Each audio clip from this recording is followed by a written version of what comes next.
Happy Sunday! Happy Sunday! Hey. Oh no! This has gone well. This has gone so well. Thank you so much for joining us again, and a huge thank you and a shout out to our assistant dungeon managers on Patreon, Graham Muir and Rory O'Sullivan. Thank you so much for your continued support. If you want to check that out, you can do so in the link below. Are we good to begin? I believe so. Yep. Excellent. So, last time we met, having recently discovered about the identity of Mr. Pinky, the leader of a vigilante group known as the Blink Dogs, you decided to pursue this lead, knowing them to be located in an area of the city, a sluice gate. Using Oriana's magical twig, you eventually... After hours of looking. You eventually found your way to some old, slightly abandoned sewer tunnel systems, and found your way to one of the westernmost sluice gates, out of commission. There you found the Blink Dogs, and sneaking in first, Terra, you saw a familiar face. A man known to you as Will. Eventually you all talked, and Will revealed that he had been in the city, specifically targeting the Skinners, a family with which you and he and a number of other individuals, including names such as Mary, Joanne, apparently now a lieutenant in the Flaming Fist, and he had stayed behind to essentially cripple the Skinner organisation. Unfortunately, having done so, he had made an enemy of Aurora Candlewick, the woman to whom you are currently carrying out this investigation into the Blink Dogs. Zini, at this point also covered in a form of bark skin, suggested that perhaps Will should depart to Waterdeep, as the Skinners had last been seen there by all of you at a meeting between various criminal organisations along the Sword Coast about something known as the Underground Coastal Route. Seeing this as good a lead as any, Will agreed, and he made preparations to start leaving the city. But not before revealing that Mary, one of your old acquaintances, was now living in Upper City, married to Fridolf Idlewent, a family name that has been heard with increasingly regularity over the last few days. Departing, you went back to the Undercellar to meet with Aurora Candlewick. You received your reward, but you did not end things on the best of terms. And so, returning to the Dripping Tap after purchasing a few items you'd been saving up for, you returned, only to be told that there was someone waiting for you in the corner of the bar. A familiar figure from the night before, one Willem Quiverpike. And as he stands there, his arms wide, I can't believe I found you! Oh, please, come over here, over here. Remind me what I said that... what was the agreement? If he could find us, we would what? He just said he wished to thank you, and you said, if you can find us. Hoping that would deter him. Okay. It has clearly not deterred him. Okay. So he waits over in the corner of the bar, his arms still outstretched, smiling expectantly, his mouth twitching a little bit as his expression falters as you just stand there looking at him in utter, horrified awe. My shoulders drop. I sigh. And I walk towards him. Terra, it is an absolute joy to see you again. Please, take a seat. Have you all had luncheon yet? I insist I buy you some lunch. I will take you up on that. Ah, wonderful. Thank you. Please have a seat. I had a table reserved. I assume your hopping fellow is not with you. Is he still to come? No. Enough said. Barkeep! And I just put his arm down. Is this one of those going up to the bar? Right, I will do just that. I'll be back in a moment. It's so good to see all of you. And he slowly walks off to the bar, and you see him talking with Granny Fungus for a bit. And Zini, you sort of look through and you can see that Granny Fungus, who is usually open to everyone, seems very put off as he's slowly going through a vast order, and eventually he comes back and you see Granny Fungus just go off into the back. I love her all the more.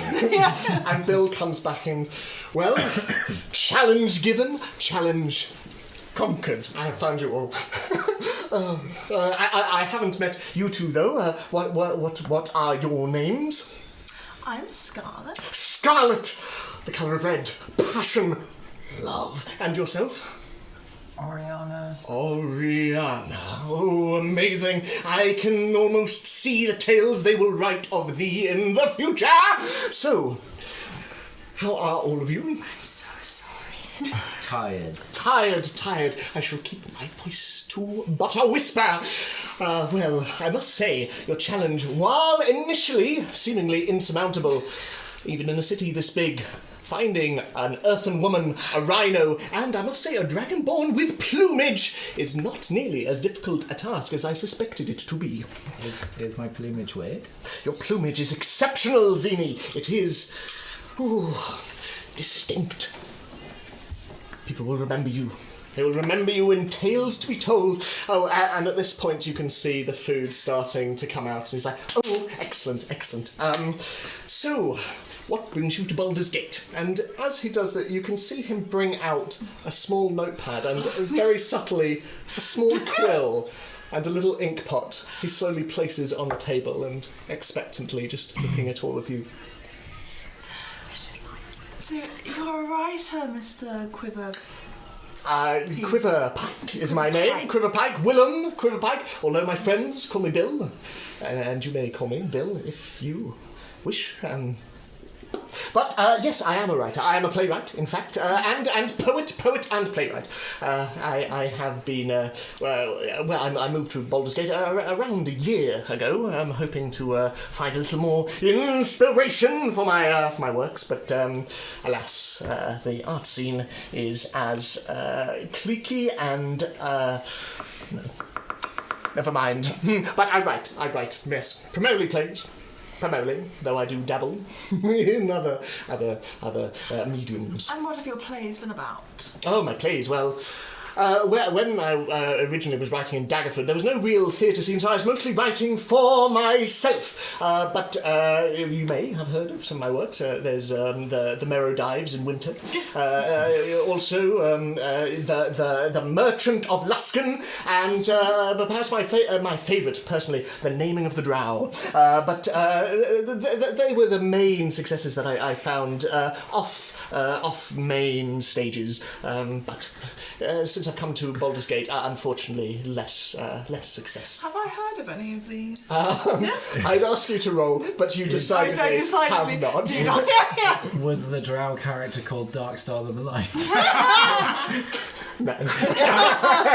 Damn it! I was like, oh, he stole the name from a play. So, what brings you to Baldur's Gate? Unless you are native to here, of course. We are all sewage cleaners. Is that right? Yes. Oh, most interesting. And he starts to just jot stuff down. Tell me more. Very boring. And I must ask, is it usual for sewage workers to carry around weapons and shields and swords and axes and... These are tools of the trade. Oh, really? Is it so They're dangerous? not for fighting. Oh. Sometimes They're for sweeping. Rats. Yeah. Big rats. Oh, big rats. But not very big, just Medium-sized normal big. sized ones. Oh, is that right? Okay. And he's jotting down things increasingly sort of fervently. Right. So, whereabouts in the city do you tend to sewer? Where don't we? Don't make it sound interesting. Oh, where don't you? Oh, so is your trade mainly limited to Baldur's Gate? Wherever there's a sewer. Oh, where have you been? Baldur's Gate. So you're looking to expand then? Not really. Oh, so you're looking to stay then? Don't really mind. Oh, right, okay. Oh, excellent. By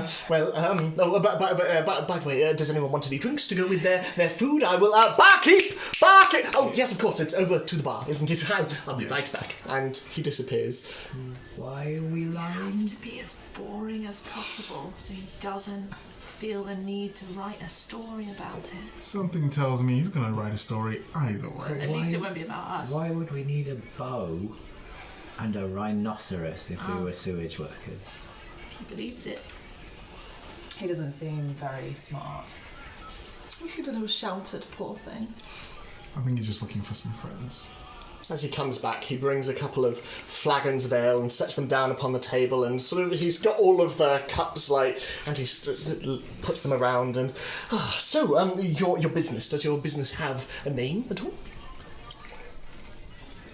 The average Joe. sewer corporation. Ooh. For some of your sewer needs. Is there an acronym for Oh, that, or it's ask. For ask? sure. Ah, very good, very good. But don't ask us because we don't know. Most of the time. Yeah, so why are you staying in a tavern rather? Do you not have a place of operations then? Or is this usual for sewer workers? Look at me. We're doing such a good job. You've been telling the lie without. I mean, we're just seeing how deception check at fine. any point. Yeah, we are just like, yeah. He just He's doesn't- clearly a credulous ninny. Like, What was the question? Do most sewer workers live in taverns, or you don't have a base? I don't know. I've never spoken to any other sewer workers before. They're not very interesting people. Oh, really? Okay. Well, I beg to differ. Right. I honestly did not take you for sewer workers. I had hoped after your demonstration of bravery yesterday that you might be more into heavy lifting, so to speak. Heavy lifting in the sewers? Well, I'm sure the medium-sized rats that you mentioned. Yes, yes. I honestly. I was wondering if I could hire out your services, if that's all right. Based purely on your display yesterday evening. For our services for what exactly? Bodyguards of a sort, mainly. Yes, as you might be able to tell, I'm frequently set upon by the chap that you saw yesterday evening, and I was rather hoping for something to dissuade them from coming near me again. But obviously, if you are simple sewer workers, then combat isn't your thing. Then I understand, of course. why do they keep coming for you? Well, I mentioned that I'm not originally from Baldur's Gate. Originally, I'm from Daggerford, and absolutely no artistic scene there. And I came here in hopes that its long and storied artistic scene would propel me to the inspiration and potentially more gold than I'd previously been accustomed to. And my wife, ex-wife, told me that it was a fool's errand, but I believed. And that's the key. I believed in my work, and I came, and unfortunately, I have been met with less success than I would have liked. But all of the art scene within Baldur's Gate is all controlled by the Guild of Poets and Playwrights, and unfortunately, unless you are in with them, there's no hope for the likes of me. And luckily, income hasn't been a problem. I'm currently staying in the closet of a very kindly bookshop owner over in the Steeps, which he has most graciously allowed me to, so long as I help him file some books occasionally. But he does allow me time to write. Anyway, I'm getting carried away with myself. 10% Boris Johnson in there. Anyway, but eventually, an opportunity arrived for me to write, an opening for a playwright to submit something to the great Griffin Theatre. I don't know if you've heard of the Griffin Theatre at all. They are situated in our upper city, and it's one of the most renowned theatres theatres, certainly on this side of the Sword Coast, and, well, I wrote a play, and they liked it so much they wished to buy it from me. It was one of my nicer works, I'll confess, but unfortunately the owner of the Griffin Theatre, he bought it, and I didn't quite read the fine print. He claimed it as his own, and it was received remarkably well, so much so that he wants me to continue writing for him, and I wish for my work to be my work. It's rather than somebody else's, and he's quite keen for me to finish my next play. He's pressuring me to do so, and yes. So they came to you to persuade you to finish the play for him? Yes, as I believe it is on something of a tight deadline, and he's part of the guild, and therefore... Oh, he holds tremendous sway with them. So can we not go and talk to him? I mean, you could if you wanted. Ideally, I just like him off my back. I want my work to be my own and to be publicised under my name, and ideally a chance to perform in a theatre. Alas, at my level, it is no mean feat. Well, because I assume being somebody's bodyguard is more of a commitment than we can offer. Oh, so With your sewer... With all the sewage stuff. Right, okay, right. So you do that full time then? More or less. Mm-hmm. Right, okay. I mean, in that case, do you have anyone else who might have fewer sewage commitments? We might do, but at the same time, have you ever been to the Griffin Theatre? Occasionally, yes, I have. Obviously, this was before they shut off the upper city to the likes of us living in the lower city. But I previously used to frequent quite a lot, actually. But since they've closed off the upper city, I haven't been allowed in there quite as much. Though I do still have my watch token, and he brings out a silver piece, very similar to the ones that you collected down in the under cellar. But they are much more selective with who they let in, and as I neither own a business and have no business in the upper city, I have been relegated to the lower streets, and I find that actors banging on my door every other day asking if it's finished.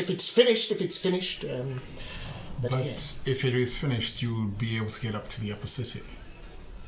Well, very possibly to deliver it, maybe. But you don't want to because you want it to be yours. I don't want it to, no. I understand he is currently putting on one of his own plays, which is trash, but the masses seem to enjoy it anyway. But what he hopes to do after it, I believe, is to put on the play I am currently writing for him, Such Fuss O'er Naught, and he hopes to approach some backers within the next 10 days, I believe, and I think that is why he is particularly anxious for me to finish it.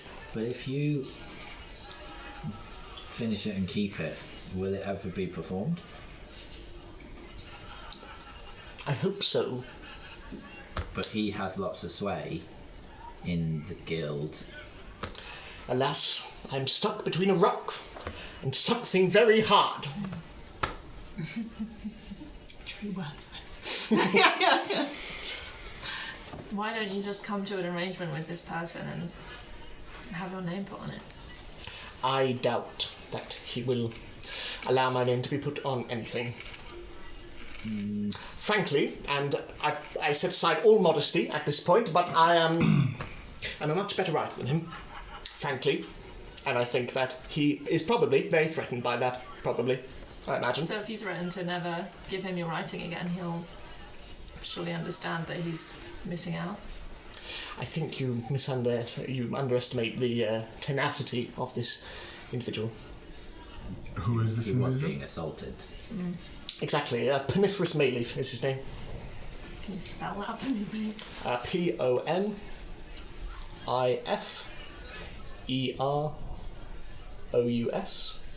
and then Mayleaf, as in the month and the tree.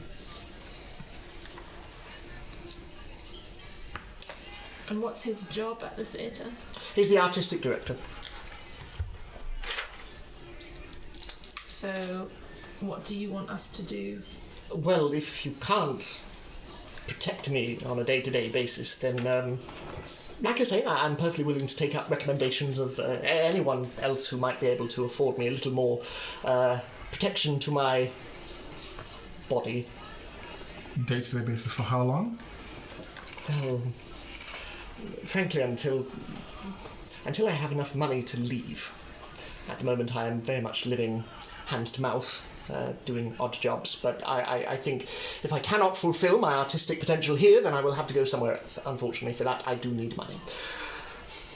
But you need to pay whoever's bodyguarding you. Yes, I mean, Didn't we meet those theatre people that are going to that other city? They went to a theatre. Lulu? Yeah, that was in a theatre, wasn't it? Yeah. And they're about to move to set up a theatre in another city, right? Was it never went to they were going to? No, no, they Common went Stars. to- Which is no, never. Common Start, sorry, beg your pardon. Could we just... They haven't left yet, right? I don't know. they leave tomorrow. Pop him on the same boat, you know? If we want to never be friends with Lulu again. I don't know, they might get on. Okay.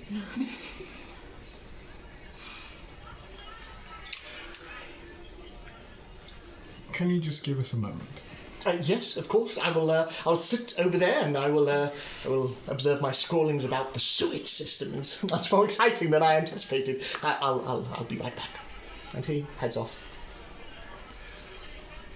He might be our way into the upper city, legitimately, aside from having the fake coins. But he can't get in. He's got the coin, Yeah, that's but if you want to stay there after a curfew. that is true. But if he finishes his, should I say, when he finishes his play, he'll have to take it up to them, wouldn't he? But he doesn't want to. Not to Polyphorus, but perhaps the theatre itself. I don't think that'll work. Don't we only need the coins to get into the upper city? We have to get up to We the upper just- city through the Through the toll tunnels. tunnels. The coins are in case we get stopped. Yeah. So Because to if- get you in. The gates are shut. Yeah. You have to get in through other means. And then the tokens are like to prove that you're allowed to be. Allowed to be up there. So we can't use the tunnels to... Yeah, we can. It's just that we have to pay a toll. Yeah. Or help restructure the management of the tunnels.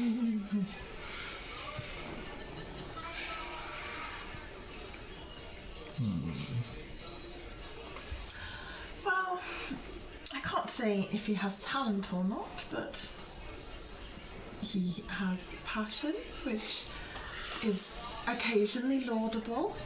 But personally, I am sympathetic to somebody who is being creatively constrained. I feel like this Paniferous might be amenable to conversation, or at least the threat of his theatre mysteriously burning to the ground. And if he is less than amenable, then there is always Lulu and the prospect of Commissat. For Willem to spread his ruffled wings and fly. Don't you think this kind of person would respond well to humiliation, public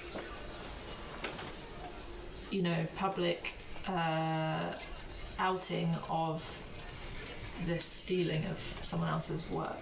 If they're just a bad writer, if it came to light publicly that he didn't write this piece of work, How would we...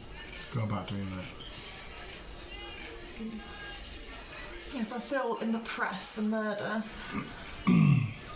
is that our continuing will be front page news.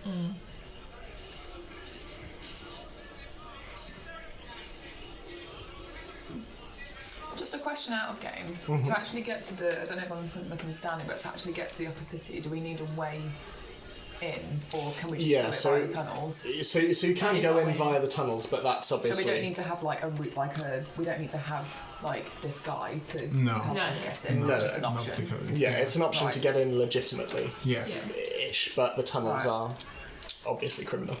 But he still can't go through the gates, he said. No. So At the it moment. doesn't. He Not doesn't at the moment. actually offer us anything because we already have the tokens. We already have a way into the city. Yeah. And that's true. I So he think. just offers us I think that a thing to do. That Yeah, when we I get think there. if the murders are resolved, then it'd be better. More people be allowed into the upper city. I think But he can't pay us much because he's trying to leave. that's true. If he's not allowed into the upper city, what does this theatre expect him to do? I Wow, assume 'cause- if he came with the finished With- play, they would let him through. Okay. Or the actors would come and get him. Yes. Hmm. You think they were the actors that were being in it? Is that not what he said? Yes. Yeah. Oh, okay. Stage combat trained actors as well. Of course, I forgot. Yeah. Okay. So either way, the ban on going in and out of the upper city will be more or less lifted once those murders are resolved. But to that we need to get there. And to get up there, how? You go through the tunnels. And Flaming Fist won't have any pull to get us up there. The tunnels is what we did the job to. And that is true. So We can try the tunnels. If not, would you? Because I'm thinking if there was any kind of pull that the Flaming Fist. Sorry, it was the Flaming Fist, right? I'm not making that up. The which? The Flaming Fist. So the Flaming Fist are the law enforcement in Lower City. In Lower City. The Good. Watch are Upper City. Okay.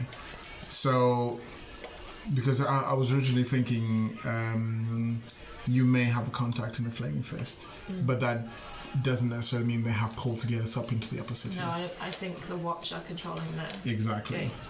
So We have our way in. the first way we should try is the tunnel. Do we have time? As much as I sympathise, like Scarlett, with Willem's plight, It's not our problem. do we? No. We don't think we have time. I mean, we You're- can direct him to someone, but Could your contact in the Flaming Fist keep him safe for now? It like they is. have more important things to do. This is a high mercenary kind of job. That's true. Perhaps Could we give him should. Lulu's address in That's case his- he is? Yeah, for safety. Yeah. I think Lulu is his best option. We Yeah. have better things to do.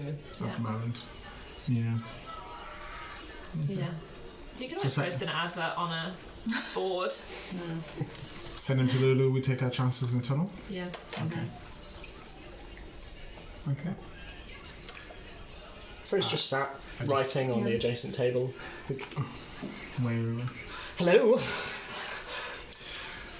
So we are a little bit busy and tied up with a lot of sewering to do. Oh, that's all right. Of course, I understand. However, we might know someone who can potentially help you out in the short term, perhaps even the longer term, as your avenue of artistic outlet and perhaps even safety. In fact, yeah, Lulu will be able to help him out. How do you feel like Commerstand? Well, I've heard a great many things about it. I do hear the theatrical scene is quite incredible, actually. But obviously, getting there is more of a problem. But why you have a contact in Commonstadt? We have a contact going to To Commerstand. Commonstadt? Is that right? Yes, that's right. Within the city. Yes. Oh, what a stroke of luck! But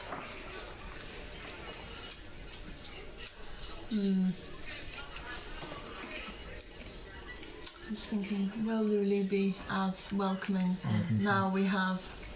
Oh, with Aurora. Scorned Aurora. I think she'll be fine. It depends if it's a favour for us or for this guy. Okay. Shall we just give him the location of Lulu and hope for the best? All right. It can't hurt to have a conversation, I suppose. You might need some money. potentially. Right. Okay. I have a few. I spent much of what I currently have thanking you with this excellent meal, but I'm sure I can scrape together a few coppers. How much do you get if you submit this play? Well, I receive a flat amount of 100 gold. Why don't you finish that? Get the money. Use the money to eat. Because I do genuinely believe that this is my finest work. I do. I really do, and I just crave to write something of importance, to be heard. Sure. That's what you want to do. I do. Okay. If he's a really bad writer, why don't you write a really bad play? He wouldn't know the difference. And then when it's not well received, he won't use you again, you're free, and then you can finish your masterpiece. And on top of that, he will give you the 100 gold. That makes sense. You know, I'm so wrapped up in my own pride of writing, I'd never considered such a thing. But yes, now that I think about it, that's... You can write it about sewage workers. Now that I will save for my finest. But, yes, I must get to work. I can see it now. Yes, it will be about two sets of lovers. And there's some actors in there as well. I can throw something about fairies in as well, yes. Oh, yes, I can see it now, yes. Oh, thank you very much. Thank you. And where is this? Fairies don't like being written about, just a warning. Very well. Very well. Well, but where is this contact that you say you have? I can seek them out and tell them that you sent me. Where was Lulu? Say Brampton. Yeah, Brampton. we have the address. You give the address. Yeah, I was going to say, we give the address of where we dropped 1 off. Brampton Lane. Well, thank you very much. You have set my mind at ease more than I can tell you. Good luck with your sewaging. Just be careful because it is likely our contact leaves tomorrow. Tomorrow. So before then would be the best time to go. Right, so I need to write an entire play in a day. Yeah, but it'll be terrible. It will be terrible. I will stay up all night. And then if Peniferous, when releases the fact that you wrote that play, you can say, well, it was too embarrassing because I wrote the other one that you really liked. And by such a it'll stage, confuse people. I will be gone to Commonstadt in any case. Exactly. Oh, I thank you. I thank you, and he awkwardly reaches across the table to, touch all, and his ruff sort of knocks over his flag, and he's like, oh, goodness. Oh, thank you. Truly. All of you. Oh, I thank my stars that I met you. You should probably get to writing. Oh, all right, yes. Before you leave, how much was this lovely lunch? Oh, just 8 gold. And how much gold do you have left? 7 silver. 7 silver. And two copper. I think I have an additional copper on my bedside table back in the closet. So how are you planning to pay us if we took the job? Honestly, that was something I was going to worry about at a later date. I was also planning to write about you. I was rather hoping you would be adventurers of a sort, that I could chart your journey, but being sewage workers, it's something I have less... I've done less research around that. Well, I will let you into a little secret, Willem. I am, in fact, a chef. A chef? So why is it... That is interesting. I will ask you about this at another time, if ever our paths meet. Yes. And here is 10 gold. Oh. Permit me to kiss your hand. Very well. And he does so, and he pockets the gold, and thank you all so much. You have made a starving writer very happy, richer than kings this day. Thank you. And he sort of leaves, walking backwards, as the RSC bows all the way, until eventually he knocks into another patron who's like, oh, watch it! Oh, right, sorry, yes. I'm on my way out. So long! Bye. And the door shuts behind him, and you are left with still a fair amount of food remaining. I think the children are going to love him. I hope so. Poor Willem. What time is it now? It's probably around 2 o'clock, 2:30. In the afternoon. Okay. Oh, Can that have counted as a short rest? Yeah, I reckon so. You've not really been doing anything. I mean, a lot of energy to keep up with Willem, but yes. Okay. Are we going to try the sewers today? Maybe. I need some time to prepare. Okay. Is this a D8? Yes. I think it is. So, what are you all doing? Do you add your constitution or do you just do the roll? I think you add short Constitution rest. to it, I believe. Okay. I'm going to burn down the theatre. Would have been historically appropriate. You'll never believe what shape the theatre was as well. God damn it. Well, we'll still go up to the upper city anyway. So yes, what is everyone wanting? Doesn't mean you can burn it down when we get there. Yes, it does. Oh dear, never mind. Poor Willem. I mean, I don't really need to do anything for now, but I'm gonna go upstairs Okay. and I'm gonna attune. Okay. Okay, so that will take around an hour. Is there anyone else wanting to do anything within that hour? As Terra takes her porcelain mask and just... I think it's looking into my soul. I kind of just pick at the food and then eventually follow Tara up. Okay. And when I realise that she's focusing, I'll just sit and pray for a bit, Okay, sure. waiting for... Do you pray out loud? Not generally. Okay. And I don't pray very often.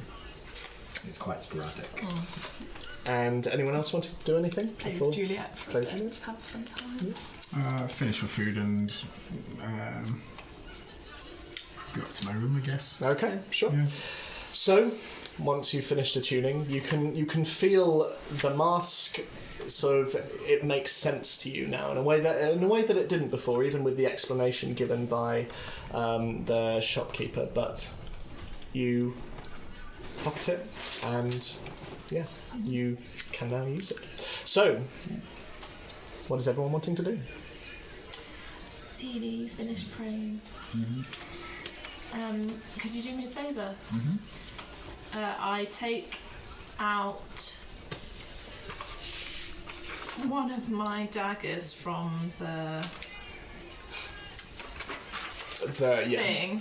Sheath. The shoulder the sheath harness, sort of. yeah. Yes.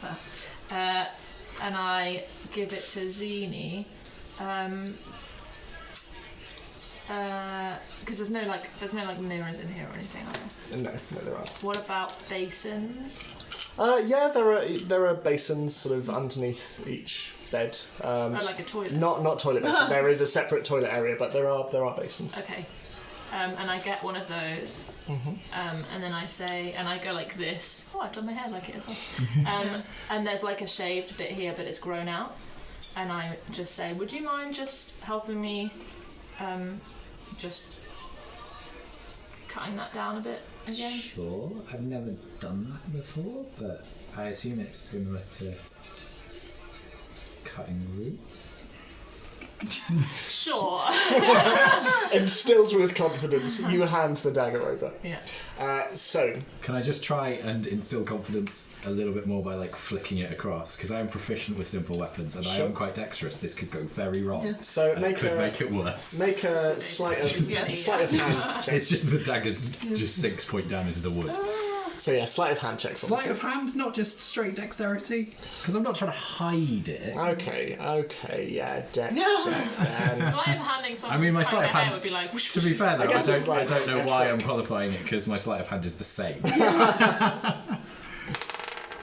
Oh yeah. Yeah, 19. 19, yeah, so you take the dagger off and fairly confidently swing it around your very long, quite sharp fingers until it lands into place. Yeah.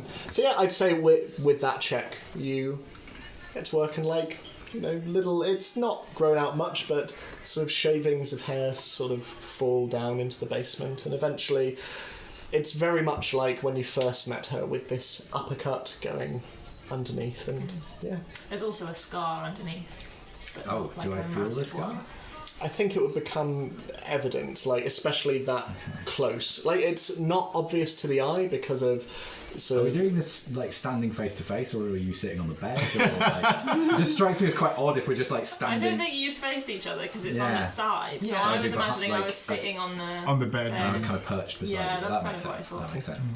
just Yeah, I was just like, This is all going to be okay. Oh, that's amazing. But yeah, due to her sort of very unique complexion, like it's not obvious to the eye, but you do. and is it almost like a root out of earth? The scar. It's kind of like, so she has quite a few cracks in her skin. It seems like a slightly deeper one of those, but sort of as you go past it, you can see that it's slightly lighter than the rest of her skin. So I accidentally brush it, and then did that hurt? no, it's fine. Looks nasty. It's old now.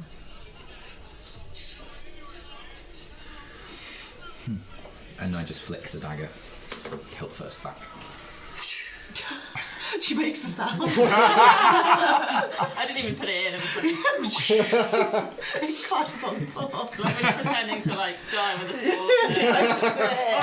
like the idea that you actually do that to kind of break the tension. Yeah. So, with that done and your hair now cut, where is everyone wanting to go? What is everyone wanting to Could do? I? Yep. Can you do me a favour? Mm-hmm. Can you look at the trees? Yeah. Because it's weird. Are they still there? I think so. And lift the mattress. It is still there, sort of cacophony of roots just twisted over one another. Some quite smooth, like the varnished bed itself, and some covered in thick bark. And others are sort of going down underneath the struts and sort of meeting the floor as well. And How I take, often do they change the bed sheets? Not that often. Oh no! and I take the winter coat off the one on the bedside table as well. Yeah. And the sapling is still there, still little flower coming out of it, and leaves as well. Can I go and touch it? Yeah, go for it. And he goes, ow! It feels tickles. like a tree. It is a tree. Which one am I looking at? The bed one or the bedside? I mean, they're both next to one another, so whichever one you'd Okay. like. This looks really uncomfortable to sleep on. It kind of hurt. Well, I'm used Should to. have said. I'm used to sleeping on the ground or in trees, so it's not that bad for me. Okay. My back and shoulders are used to it. Maybe that's why it's happening. Maybe the world thinks you want to sleep in a tree. Does the world do that?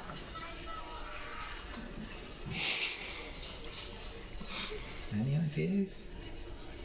Other than No.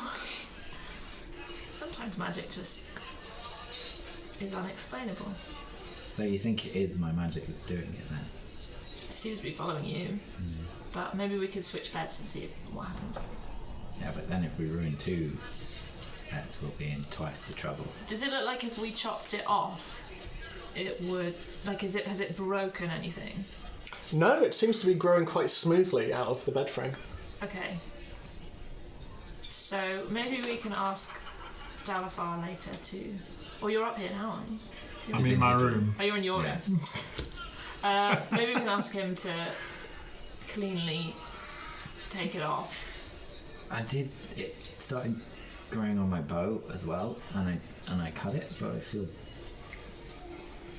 bad doing it. And I know I told all of you, but I don't necessarily want everybody investigating it. I meant more like before we leave. You know. True. But We can take the bed with us. If you think it's like alive. I mean, Ruddigan's strong, but I don't think he can carry a bed for a long time. And during the whole conversation, my hand has absent-mindedly been on the sapling. Okay. Can you make a wisdom saving throw for me then, please? Okay. natural 20, so 23. Okay. As you're talking with Terra, it's like when you're in a crowded room and you slowly start to sound out one conversation and sort of block it out and focus I'm not on good at another. that. And it's like she's speaking and you're registering what she's saying, but there is something else. It's like footfall and paws and hoofs and leaves and wind and grass and water and dirt and stone and snow and rain, autumn, spring, summer, winter. And as you absent-mindedly play with this sapling, Terra, you notice that it's starting to sprout even more. And the flower between Zini's fingers is slowly blossoming out. It's like watching a time lapse. It's kind of sped up and odd and unnatural. And as you look across to the bed, you can see that the bed is slowly starting to grow out a little bit as well, incrementally, but still perceptible. And Zini, as you stand there, suddenly it's like Terra's not there. It's like she's slowly moving away from you, and you can feel yourself being pulled. It's almost like the room itself is extending, and it's like you're moving through something like jelly. Just enough give, but you can feel yourself slowly moving through the space, stood still, and you can feel tree branches. You can feel soil beneath your feet. I retract my hand. Like, snatch it away. It stops. The sapling, as you look across, has now split off into several different... It's basically a branch now. And it's probably around up to your shoulder, and Terra, you've watched as more flowers have sprung and more leaves hanging down. Yeah, you definitely did that. Saw that. Did we go anywhere? What do you mean? Did I go anywhere? Just now? Yeah. No, you've been here. You sure? Yeah.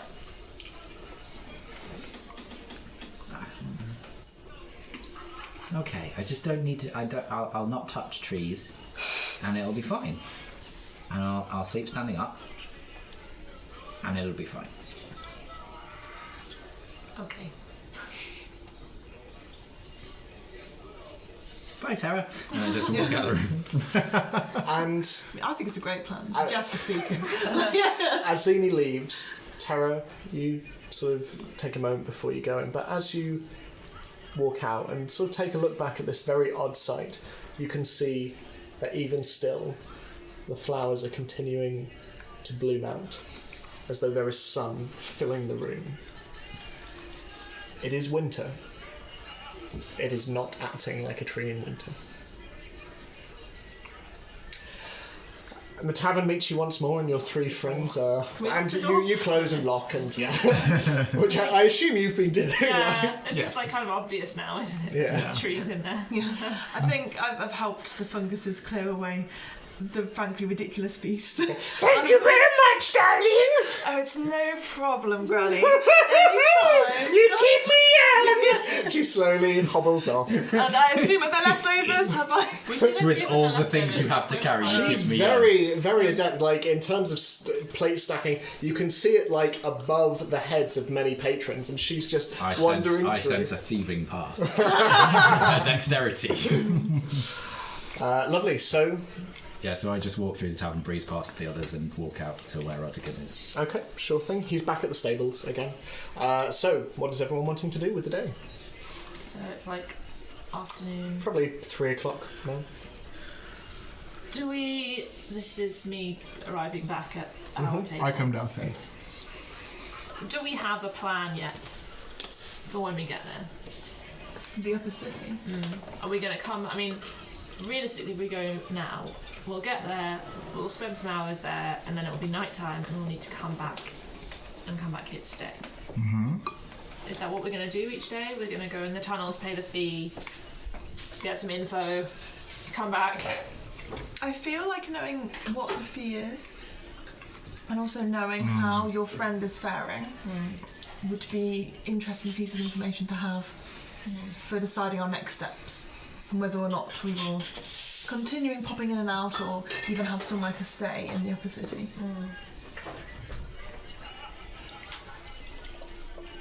Yeah.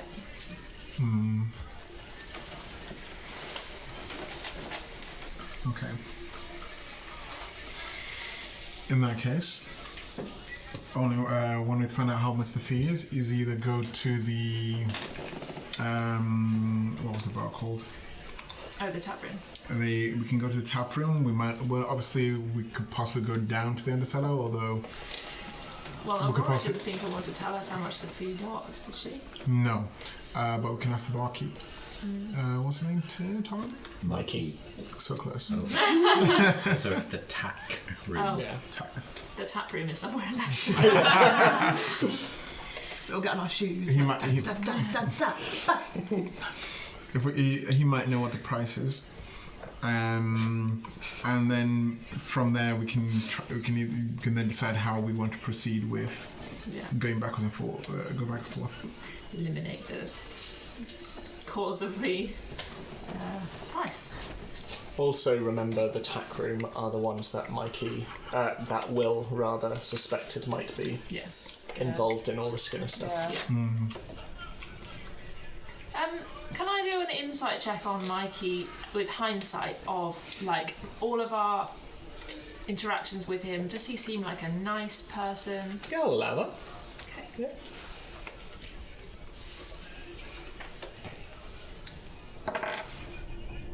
$13.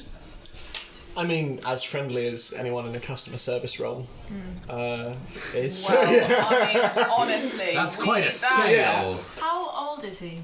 He's around like late 30s, 40s. Oh, okay. No, I thought he was younger than that. Yes, isn't it? Okay. Well, that rules out him being,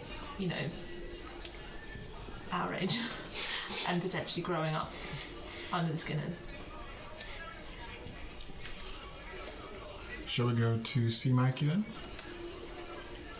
We might be able to find out some information, willing or perhaps not You're going to unwilling have to be information. pretty careful asking questions. That is very true, but we've already been to see Aurora, and we'll be telling the truth if we said we talked about the tunnels. Talk to him. Yeah, we could just ask him about the price. about the price of the tunnels, Yeah. and then from there can But read maybe not everything. about the whole smuggling thing. But if he doesn't know, would we then go down into the undercellar and I guess so. Perhaps, yeah. Or he might be able to point us in a direction where someone else would. So head down to the tack room. I think that's a reasonable sort of starting point. Yeah. Okay. While this conversation is happening, Zini, are you still at the stables? Yeah, just leaning against Rodigan as he eats hay. Okay. He's very peaceful, and you can see the rather silent owner of the stables is sort of like reading a book, and he's still wrapped in furs. The cold doesn't agree with him. But as you're stood there, at the corner of your eye, as the crowds are moving to and fro, you start to see a figure moving towards you. Slowly, hesitantly, but as they approach, you see their hands start to come out. And they are walking towards you with increased speed. Okay, I slip one of my short swords. And you feel two hands just upon your shoulder. And a voice. I cannot believe it! Look how you are here! The voice is very familiar to you. It is the voice of Svetlana, from the family you met on your way to Waterdeep, and her hands rest upon your shoulders. I already know the to Baldur's Gate? Were they coming to Baldur's Gate? They were coming to Baldur's Gate on the way to We Waterdeep. could have got like a free accommodation or something. And like- you look at you, you are thin as rake, you have not been eating, what are you doing? I And just had lunch. I had loads of food. oh no, not a jot, look at you! And as you turn around, you can see her I'm just mousy skinny. brown hair and her flecks of grey, and she is, shorter than you quite considerably, and she's quite full as well, but her demeanour is as bright and open as when you last saw her, and she has her hands sort of on your arms, just like going, no, look at you, you have not been eating, what has Scarlet been feeding you? Good food.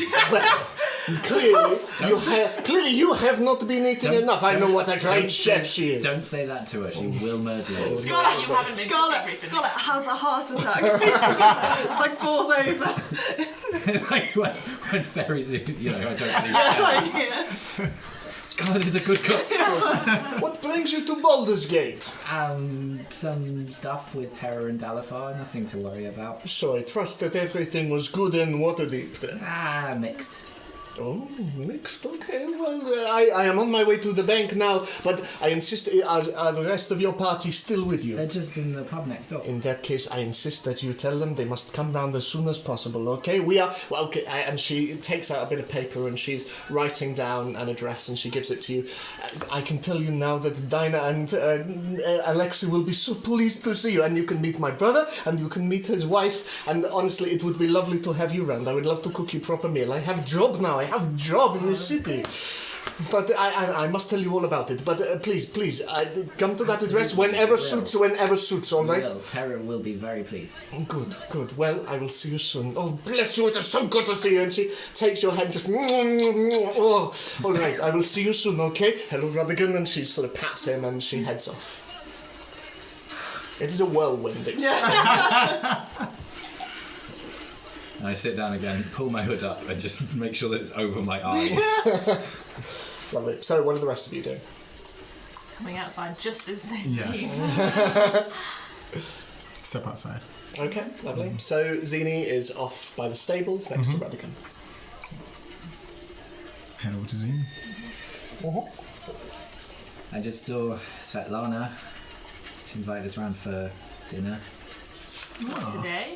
Whenever, as soon as we can, she said. Okay. Did she give you an address? She did. Oh, okay. It's very accommodating, and also I thought you'd appreciate it because it's suggesting of free food. Yeah, that would be nice. Well, She also said that I wasn't eating enough. I look at Scarlet. Scarlet hasn't been cooking for us. Yeah, but I've still been eating lots. It's just I'm skinny. You eat as much as you want to, Zini. Thanks. I have a favour to ask you, Scarlet. You know how you can make things grow? Yes. Can you make them shrink too?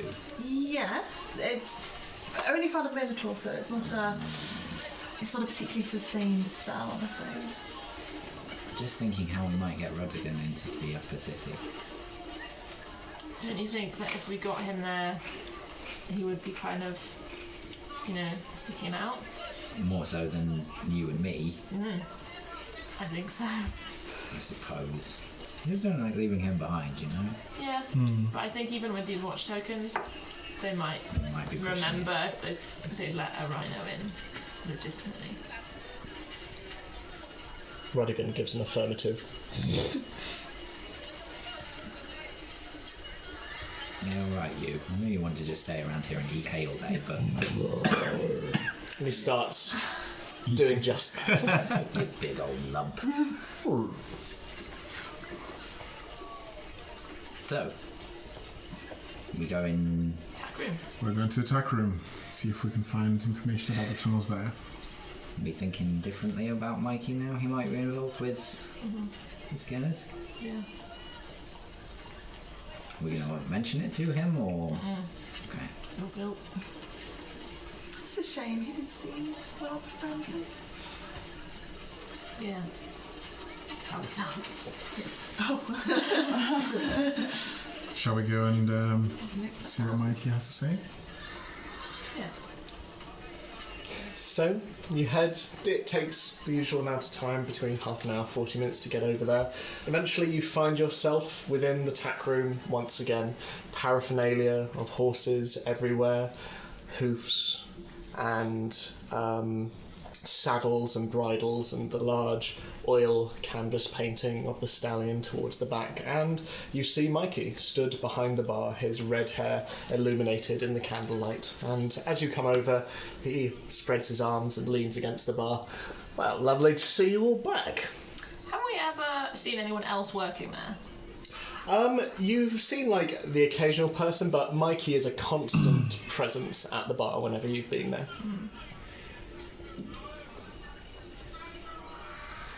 I assume business as usual, or... Go and have a drink first, if that's all right, Mikey. Of course it is, my love, of course it is. That will set you back full copper. Lovely, thank you. No problem, there you go. And he gives you an ale. Yeah, it's all right. Mine. So, Mikey, I look around. Are we in fairly secretive? I mean, occasionally patrons are coming to the bar, but generally, like, it's quieter than it often is in the tack room. Would like to know if you know anything about paying a certain toll. Oh, are you talking about the upper city tunnels? Yes, upstairs. Well, all I know is that a little while ago, I don't know how long, but a fella named Brick took over the tunnels, hoping to take advantage of this whole murder situation. Obviously, with the upper city being closed off, tunnels are a bit more desirable. He decided he'd make a pretty penny or two from it, and unfortunately he's got the manpower behind him to do such a thing. He, as far as I know, used to be muscle for hire down in the undercellar, worked for you-know-who a couple of times, but yeah, for whatever reason he's decided now's the time he's going to step up, and I don't know, whispers are that he might be trying to move in on the big position, but I don't know, I don't think he's got the brains for it, frankly. It's kind of risky making that kind of move down there. I think you'd be surprised at the amount of enemies that Candlewick has. Well, seeing as we were very interested in using this, taking advantage of the services of the tunnels, how can we sort of go see Brick so we can have an easy transition up to the upper city? I believe he's stationed down in those very tunnels most days. Okay. He's, like I say, he's the ringleader, but fair amount of muscle there as well. Okay. And the price? Steep? I believe it's 10 gold as it stands to get past. 10 gold back as well if you're planning to get back out of the upper city. As you can imagine, trade through there is diminished somewhat, but there are still those who are desperate to get through. But, you know, with a few other options. You can imagine it's quite a lucrative business at the moment. I can imagine. Man of industry. Yeah. You could say that. Okay. It's 10 gold a lot. Especially each way. We're going to have to look at where to stay. Okay. Well, are you planning on heading there? We think so. Well, good luck. Why is that? I've only come across Brick once or twice, but he's, not a fella you'd want to have a drink with. Sounds very charming. I can assure you he is not. But if you got to get where you got to get. Nice tree. If he's charging this much, why haven't any of the other patrons downstairs just done something about it? There must be more of them than... That is a very good question. That is one to which I do not know the answer. I think Aurora is happy to let it slide for now. Her attentions are on other things at the moment. Okay. But I imagine once said business is rectified, she'll probably turn her attentions to Brick. But As far as she's concerned, I would imagine with murders going on in the upper city, there's not much trade for her up there at the moment. Last session, didn't I ask Mikey about what happened with the Skinners in... You asked him about the blink dogs. and he mentioned... He mentioned the Skinners, yeah. Okay. Did he seem to have any kind of opinion? Based on your previous insight roll, no? So, we've been talking for a few minutes now, yes? Yes. Always a fun question for a DM to hear. So I can sort of tell a couple of things about Mikey, including I'm thinking about taking advantage of my know your enemy sort of feature. Okay. Okay. I would like to know the total class levels of Mikey, please. That would be 1/4. Okay. As in challenge rating, yeah. I mean that doesn't really mean a lot. Yeah, he's a guy. He's just It's not a secret. No, he's not like. but no, he's in terms of purely like gameplay level, a one hit and he's out. Okay. Yeah. Okay. Poor Mikey. I'm not going to hurt him. I just wanted to know. Chop. Thank you for the drink, Mikey. Goodbye. Okay. Can you describe Brick for me, please? Yeah, he's a Goliath. Tons of scars all over him, stitches all over his face, tattoos as well. Mm-hmm. Big old fuck off curved sword as well. Okay. Nasty bloke. You haven't seen me fight. How many people work with him? As far as I'm aware at the moment, he constantly keeps around 20 people down the tunnels. I'd say. I don't know, I've not been down there myself, but I guarantee for however many people he's got on duty at any given time, he's probably got more. Okay. And I'll give you this little trade secret for nothing. Despite the Cellarer's presence in the tunnels, probably not as many of them as you think. There's probably another reason why Miss Candlewick is deterred. Okay. And you have no inclination as to what that is? What the number of the Cellarers? No idea, maybe 25, 30. Okay. Good men, don't get me wrong, good at what they do, but you'd be hard pressed to find people who are willing to police criminals for a living. Okay. Just out of game, do we actually know how to get to the tunnels? From your time down there, it's not exactly signposted, but you'd probably be able to find your way. Like, it's a nexus, but it is an ordered nexus. So you'd probably be able to find your way just knowing the geography of the city. Okay. I reckon we should go to the tunnels unless someone has a specific reason you don't want to at this time. Can we all afford to go and come back again tonight? What? We can maybe have a longer term plan tomorrow. We don't have to go up to the upper city. I just want to go and meet Brick. Okay.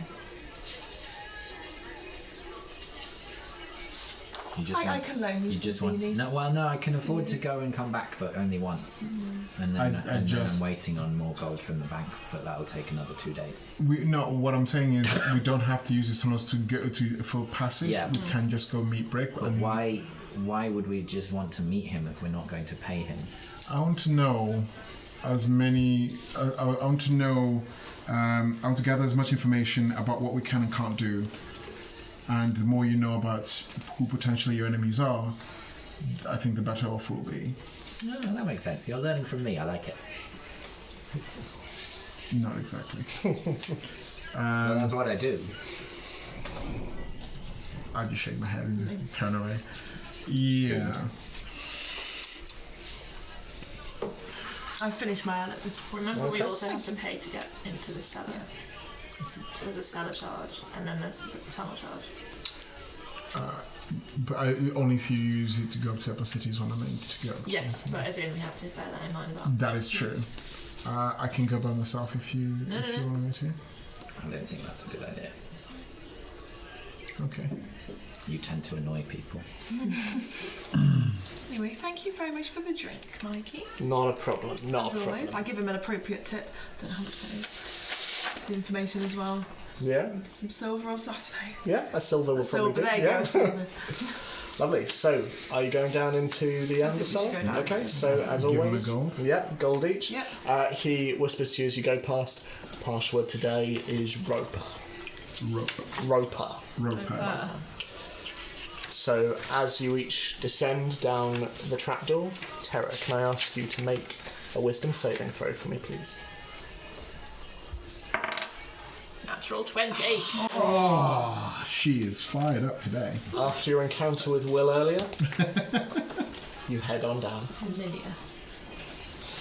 So, Very comforted. That's the second wisdom saving throw that's been a natural 20. so for expediency's sake, are you headed straight to the upper city tunnels? I would like to Rage. take my gold, Okay. of which there is quite a lot, and sort of hide it in different pockets of different parts of my bag and in my shoes, and basically just if someone was trying to mug me, they wouldn't get all my money. Okay. Make a sleight of hand check for this, I'd say, to try and disappear that gold. Okay. Do I see Tara doing this? I'd say with your perception, yeah, you I do. try to do the same, but I've only got 25 gold, so I don't know terribly well. 17. 17. Yeah, like, sort of the gold all but disappears into various, and there are no weird, like, lumps in different areas, but... Jingling as I step. Yeah. Well, I just pull my cloak over my shoulder so it just sort of hides mostly, so it's just this little part of me Oh, shrouded. a stylish side cloak, I like it. Your white beard just draping down through there. It's a good look. It's a good look. While now we're away from Mikey's potentially prying ears, or potentially not. Who knows? He's a guy. Who knows what He's side? just some dude. He's just some dude. Like maybe he's been on our side the whole time. We don't know. Sometimes just some dudes. Yes, are just like, some, worse. sometimes just dudes. Oh dear. And Scarlet is like, I see what you mean, Dalifar, about knowing our enemy. I wonder perhaps as lodgings in the upper city might be a concern, if it would be worth going over tonight just to see if that's a possibility. Especially as Terra has an old friend up there who may or may not be willing. It would be interesting to see if that could be the case before we make a solid decision. Absolutely. Oh, but if lodging's going to be really expensive, like more than where we are now, I probably can't afford it. It will be more than that. We need Yeah. to get somewhere for free, Yes. essentially. Which is potentially where your friend could come. Yeah. Potentially. Well, don't know if we don't try. Absolutely. So, you head to the entrance, you speak the password, and you're once again let in by the masked cellarers. And it takes you a little bit of time to navigate through the tunnels, but eventually you find, after asking directions, you find another iron door.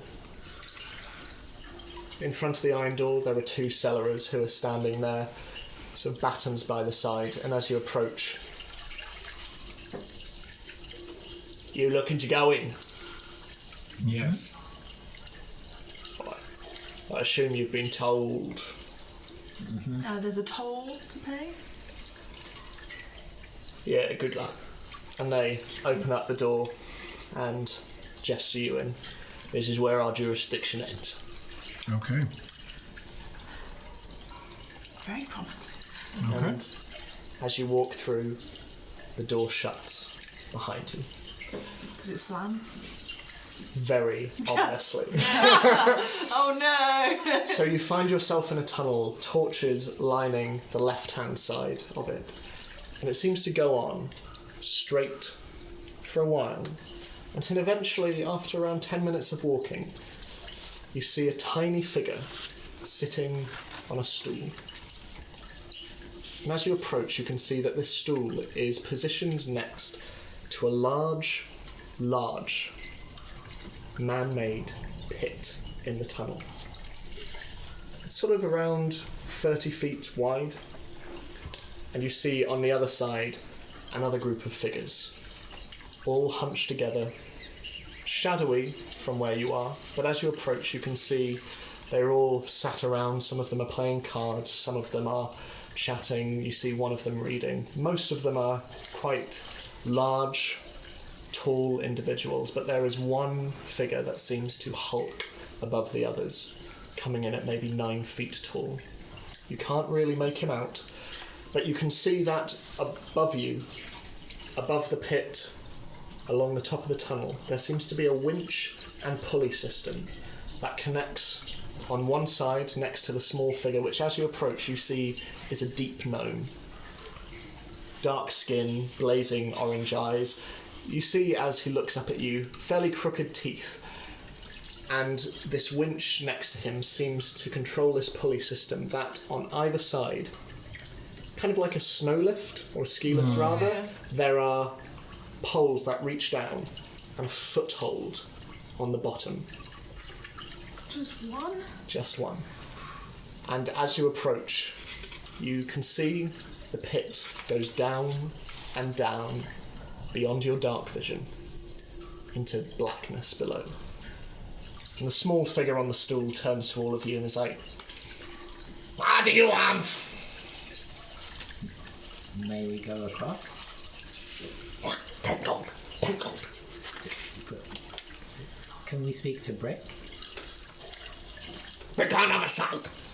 Well, he can come over. He's looking bad for... Dalifart, remember the orc gentleman. Don't annoy anyone. I know. Do you want to see Brick?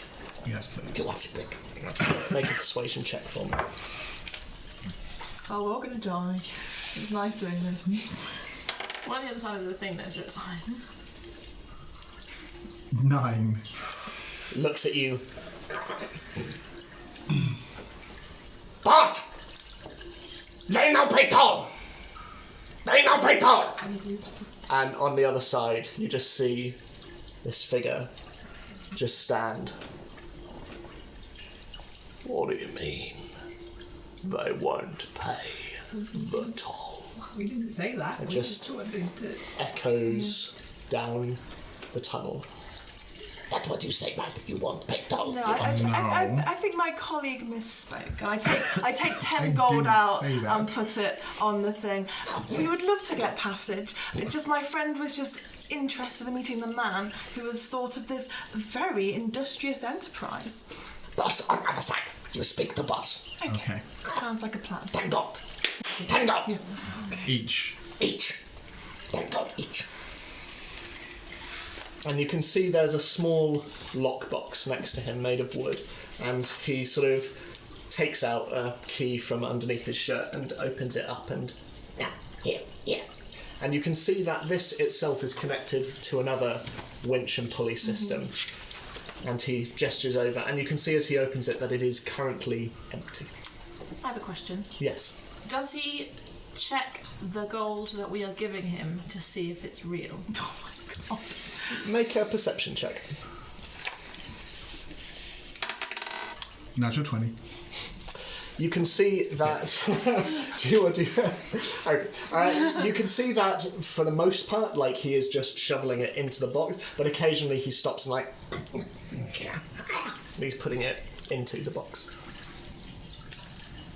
And there's no other money in the box? Not at the moment, no. I mean, obviously he's piling it up with yours. This is just the box to transport it? Right, okay. Got it. And when does it go? The pulley system goes to the other side of this big pit. So the money goes where we would go? Yes. Okay. So are you each giving 10 gold? Yep. Yeah. Okay. So as you do so, he then locks the box, and sort of a slightly smaller winch to his side, just... And you see... just across for an uncomfortably long period of time. It gets to the other side, and you see sort of a tall, lanky individual. Looks vaguely reptilian, and as you look closer you can see that it is a dragonborn. White, sort of quills at the back of their head, and sort of quite short, stubby horns, and takes the box, and you can see them produce a key from within their jacket, and they open it up, and it's all good, boss. And the large figure just gestures you over, and the deep gnome looks at you. Who got first? I'll go first. You go first. Get on. Get on. I get on. Cool. So it is very, very unsteady, and as you get on, you can feel it kind of like give a little bit, and you have to sort of really focus. I am going to have to ask you to make just a strength check for me, please. Oh, not a strength check. 17. 17. So you grip, and sort of looking across at the deep gnome, he looks up at you and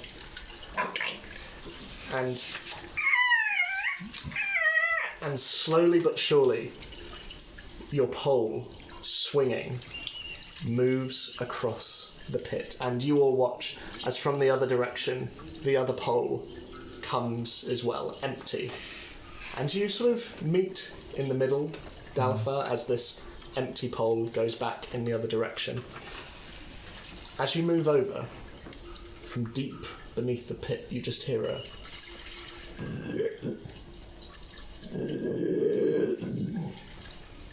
and eventually... Do I recognise the sound? Make a nature check for me. Yep, 7. No, you have no idea what is down there. But, yeah. Do I notice that Azini seems nervous? Are you trying to hide it? Not particularly. Yeah, it's fairly evident, I would say. But eventually, Dalifar, you make your way to the other side, and as you step off, you find yourself surrounded by a number of, especially for you, much taller individuals. You can see the white dragonborn to one side, and he looks at you and sort of gives you a nod. And you can see a number of others. You can see humans, you can see other dwarves, you can see a couple of half-orcs and orcs. But towering above all of them, you see tall, muscular individual, grey skin covered in dark, angular tattoos over his head and his forearms, and he's shining with a bold scalp and dark brown eyes.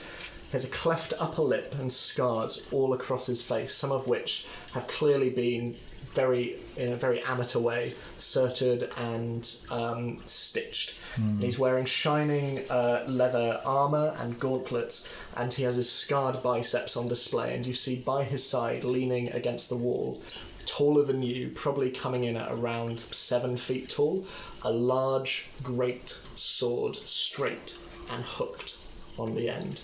Okay. Well, well. Fresh meat. I assume Aurora's letting people across again. Well, I have some business in the upper city. I was quite curious, actually, as to how these tunnels worked, being an out-of-towner. Well, they're mine. And you just have the one? Seems like it's a bottleneck for ferrying one person across every time. Just the one. Okay. What business do you have in Upper City? Some sightseeing? Some sightseeing. Right. The others can join us. And the deep gnome looks across at you. Who next? Who next? And for expediency's sake, are you all just going to Yeah. go across? Can I slip my goggles of night on? Because I presume there's no torches across the gap. There aren't. Yeah, so I'm going to slip those on. Cool. Okay. Yeah. I just go, get your rope, attach it to the thing, you have something else to hold to.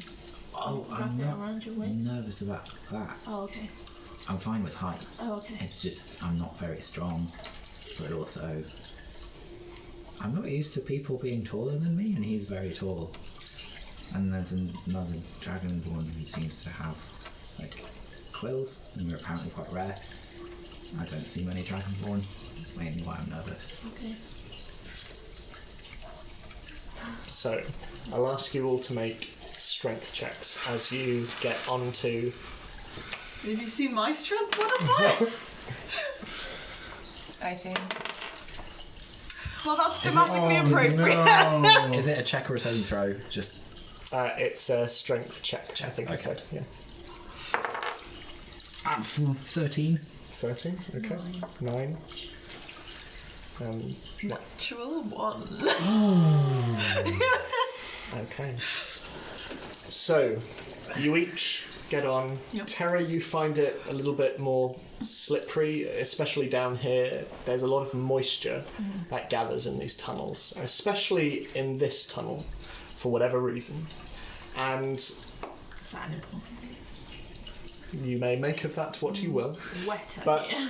as you each get on, again, the deep gnome nods at you and starts to winch you across until eventually you three are over on the same side as Dalafar. Just point of interest. Yes. Do any of us hear the noise as we go across?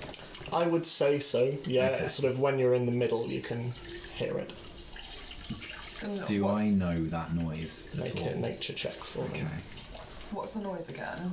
The It's just like a low rumbling. rumbling. Yeah. 9.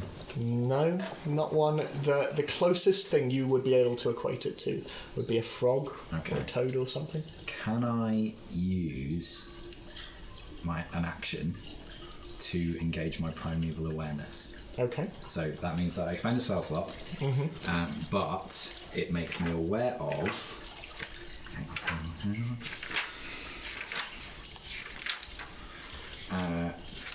For 1 minute per level of the spell, I'm only using first level. I can sense whether the following types of creatures are present within 1 mile. So it's aberrations, celestials, dragons, elementals, fae, fiends, and undead. And it's within Remind me of the first two again, sorry? aberrations or celestials. Okay. So, sort of engaging that as you go across, this appears to be none of those things. Okay. I will check that, but I think it's none of those things. And then we will get on to Scarlet. So, folks, there's a big frog down there. Sorry? Presumably it's dangerous, but I've never really encountered a massive frog. I don't recognise the sound either. Well, it's a frog. Fall is pretty dangerous, you know. If you True. survive the fall, True. then maybe the frog's dangerous too. It It's just is- on the other side. Well, it's if you break your legs and then it would eat you. It is none of those things. But it's not aberration, celestial, fae, fiend, or undead, Cool. So, Scarlet, or a dragon. is Juliet with you? Yeah, I would say so. It usually is. So, as you step Yeah. onto Yeah. this pole and this very small foothold, you're immediately quite tentative, Yes. and you feel your foot Yeah. give a little bit, but nevertheless, the others have done it. Yeah. You look across at the deep gnome. Probably just as strong as Dalafar, right? Sure. The deep gnome and starts to winch you across.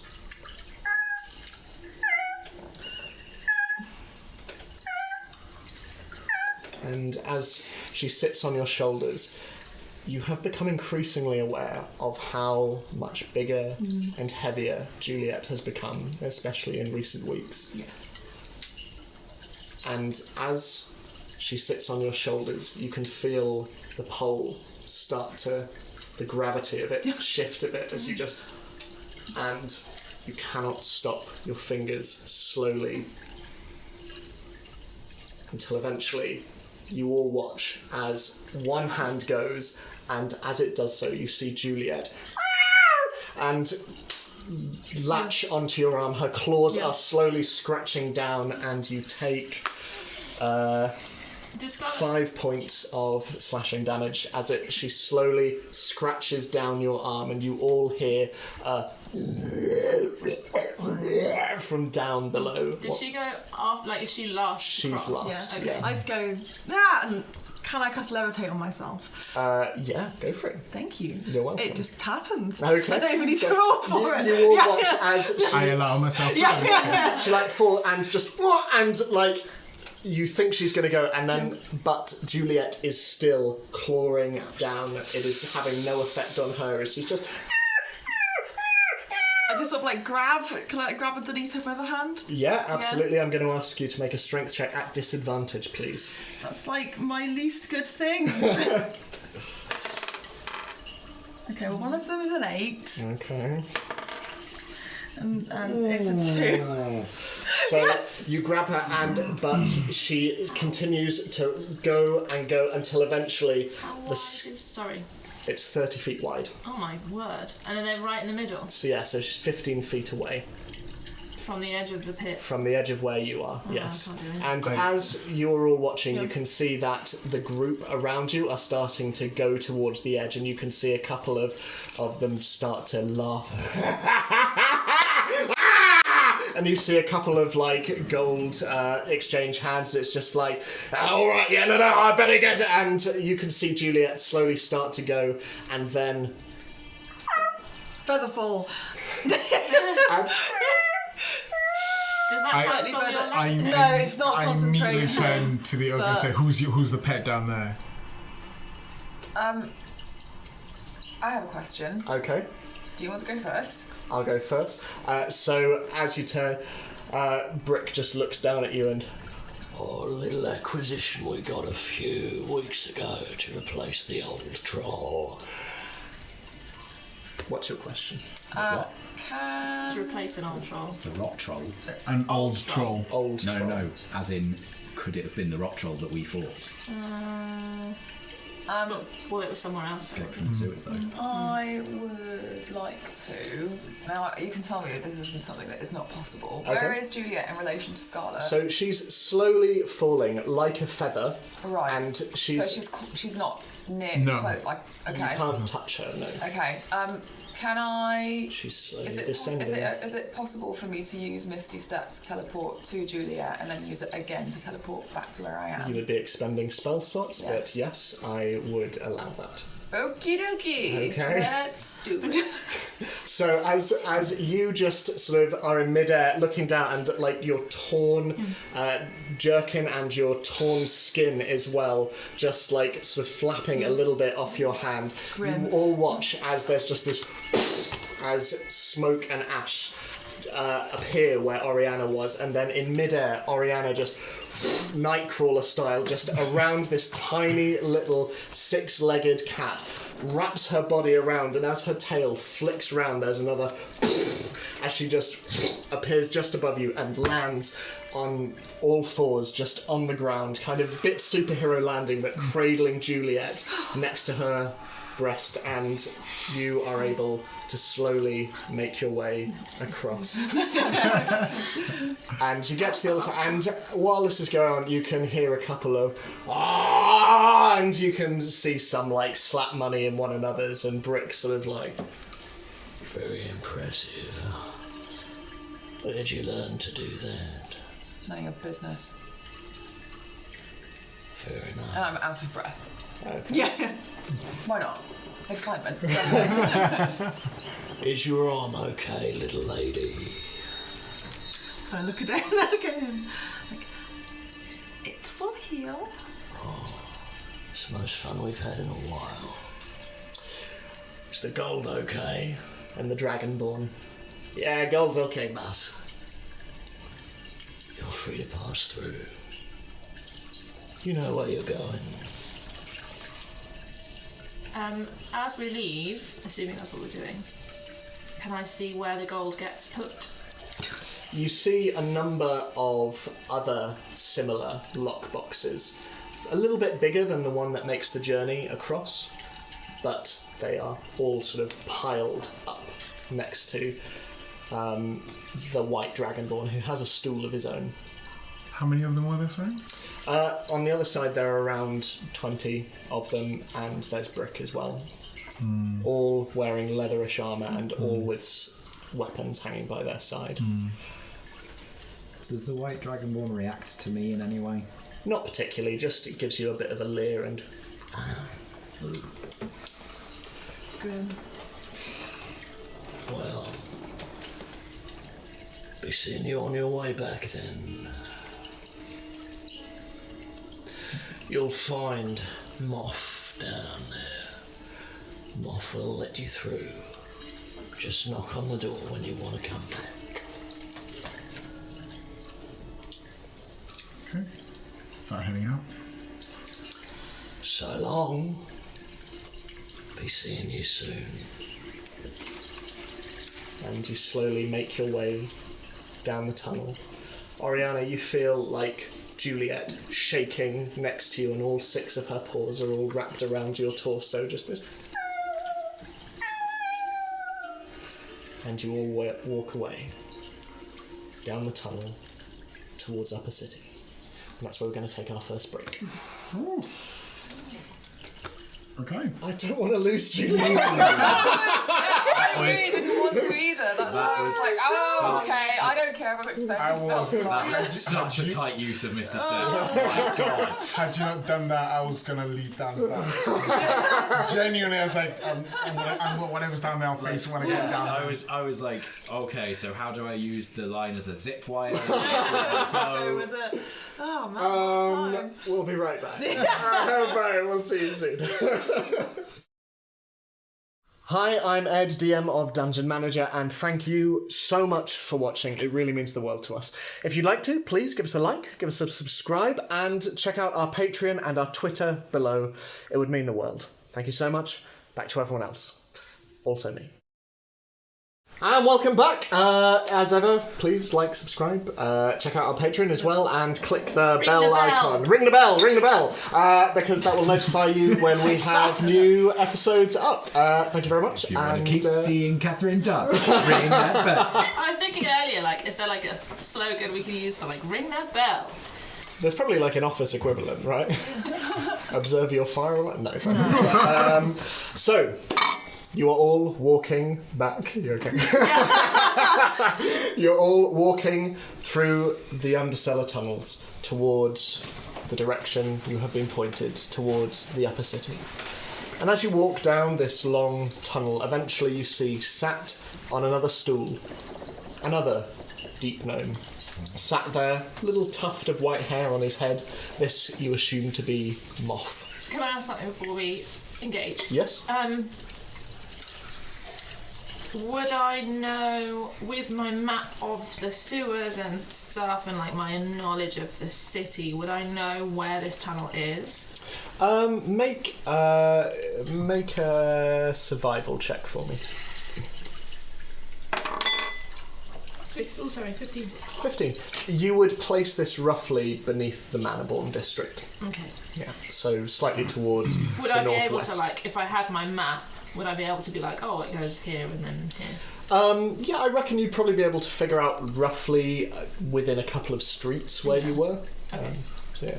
But you approach, and next to the deep gnome there is an iron door similar to the one the cellar has let you through, and he sort of looks up at you and pulls back a bolt and sort of gets up off his stool and pushes it with all of his might. It's very heavy, and he's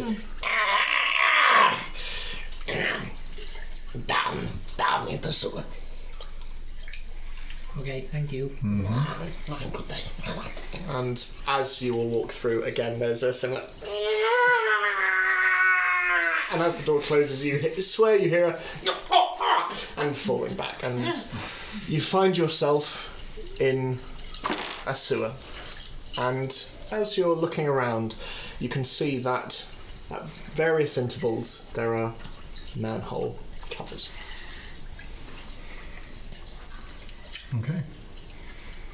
Wow. I wouldn't have mapped out Upper City, would I? You wouldn't have, no. Shall we go up and see where we are? Yeah, do you want me to go up first and just scope it out so we don't want to be too obvious about it? I'll just lift the lid a little bit. Although I'm not very strong, so maybe you should do that. Shall I do it? I can do it. Whoever wants to, I'm just I worried start about going up the lifting a ladder. metal thing. So Dalafar, I feel as you push my luck with strength today. head up a ladder, you find a large, rather ornate-looking, although the underside of which is very, very rusted. You can see a manhole cover, and as you push it up, you hear the soft sound of hooffall and footsteps, and as you peek just out, you can see that this manhole cover is in a very, very quiet alleyway. Okay. As far as you can make out, although your sight is limited, it doesn't look like there's anyone around. Okay. I listen for a second to see if there's anyone, like the sound not too close to the sewer opening. Mm-hmm. And I just sort of keep my voice low to say, it seems to be clear. So make a perception check for me real quick.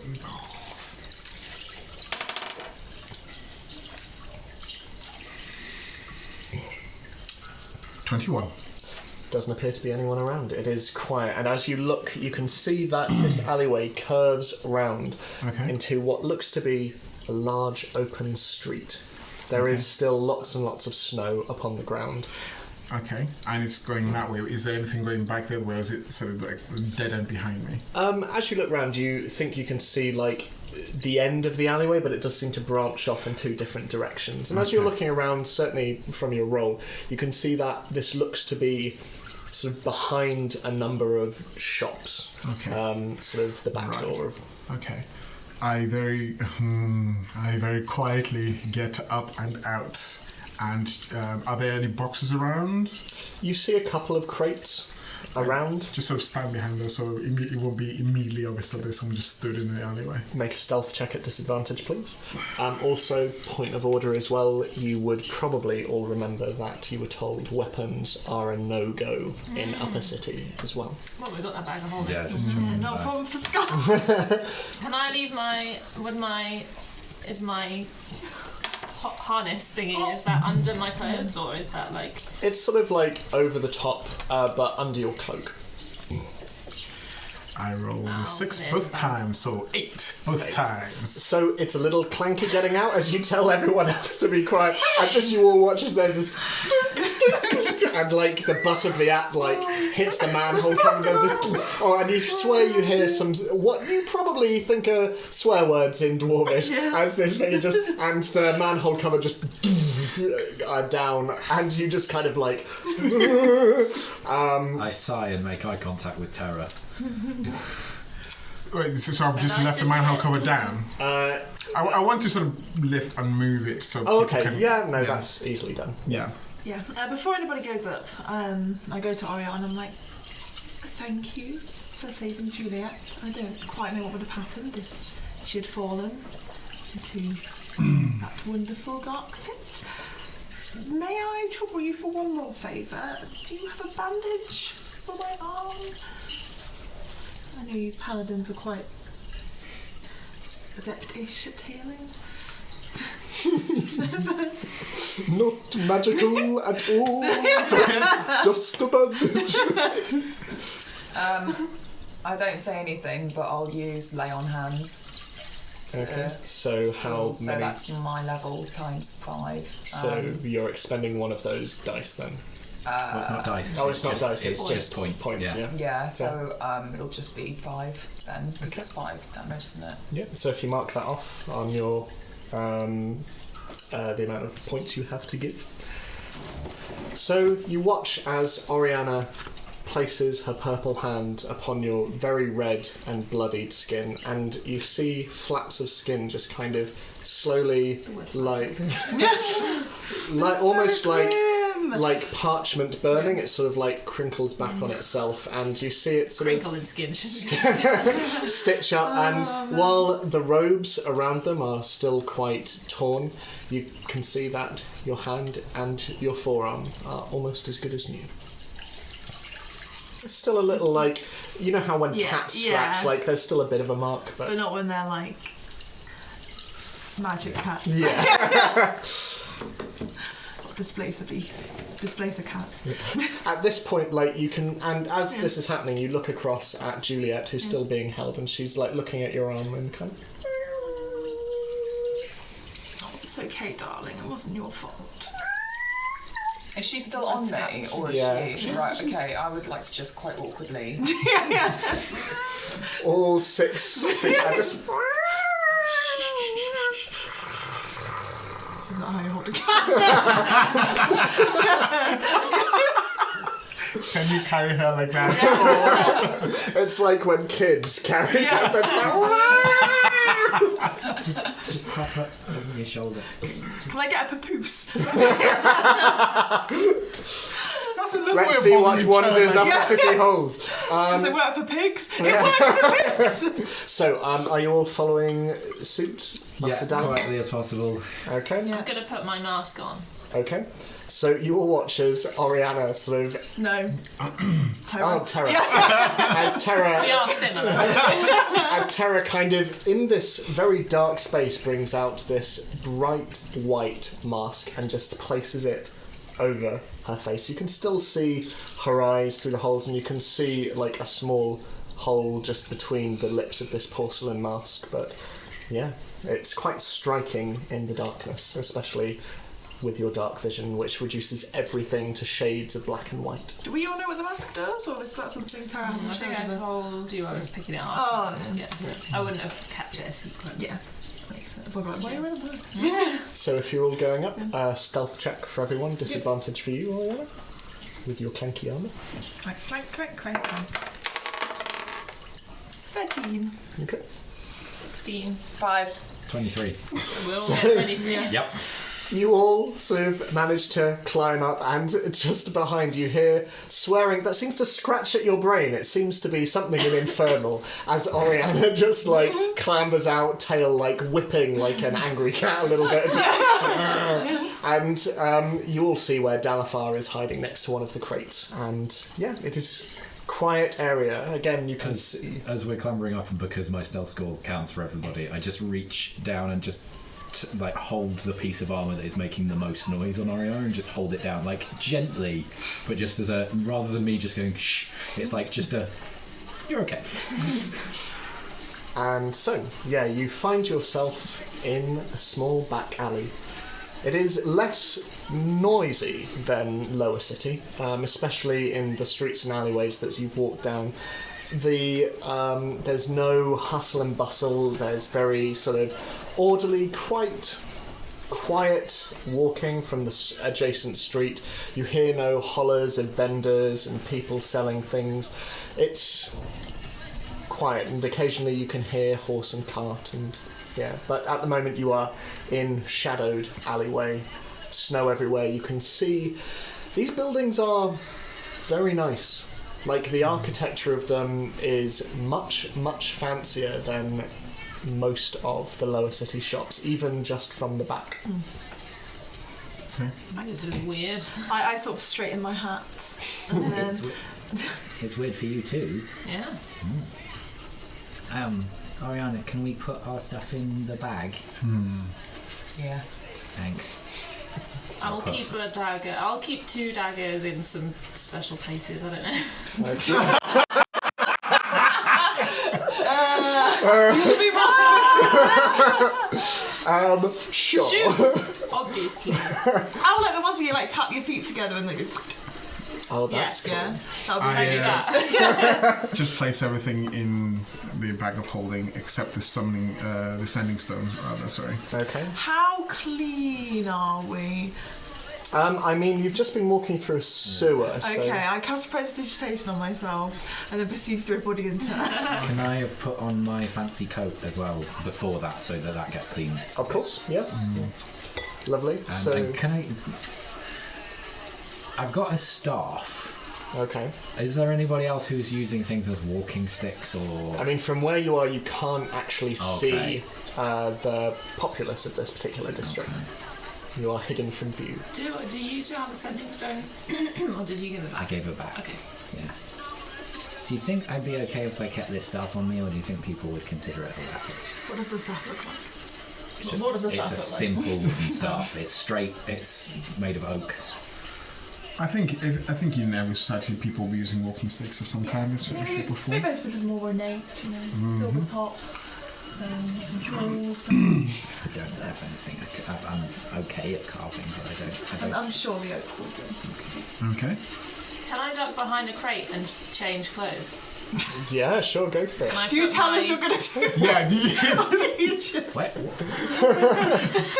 I'm going to change into my black outfit that we've got for the Salamander Shuffle. Okay, sure thing. It takes you a little while, probably the better part of 10 minutes or so.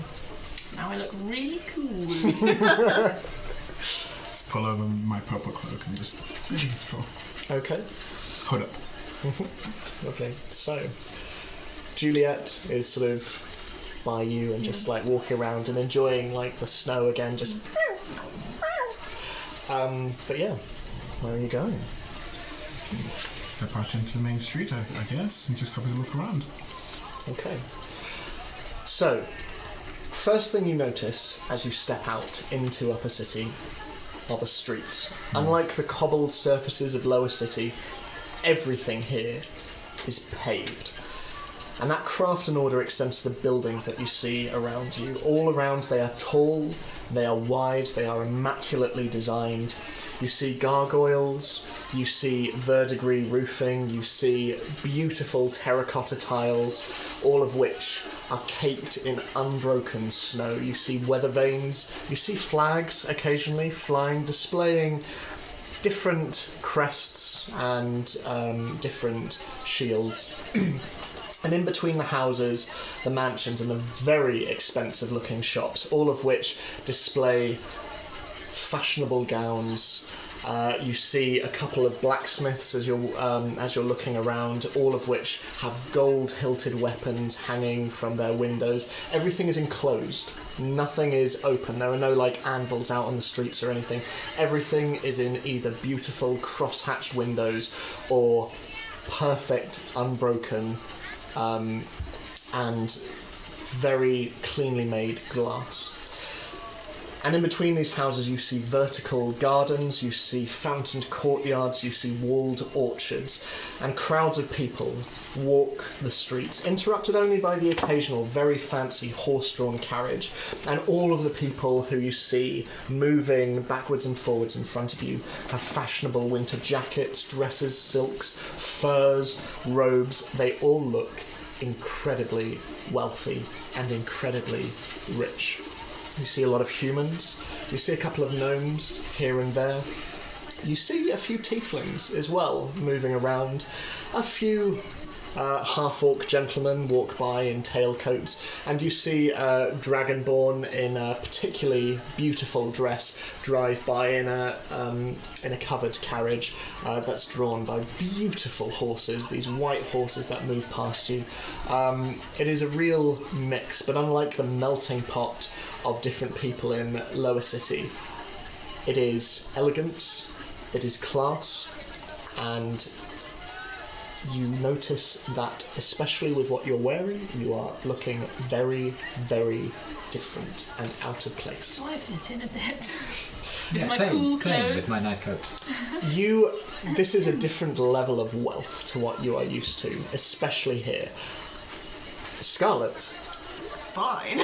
you are in your element, and as you peek round the wall, your spirit lifts. Oh, finally, And somewhere you- with taste. And so you are in Upper City. Is there anyone else wearing like masks? Is that a thing? Make a perception check. Sometimes it's a thing.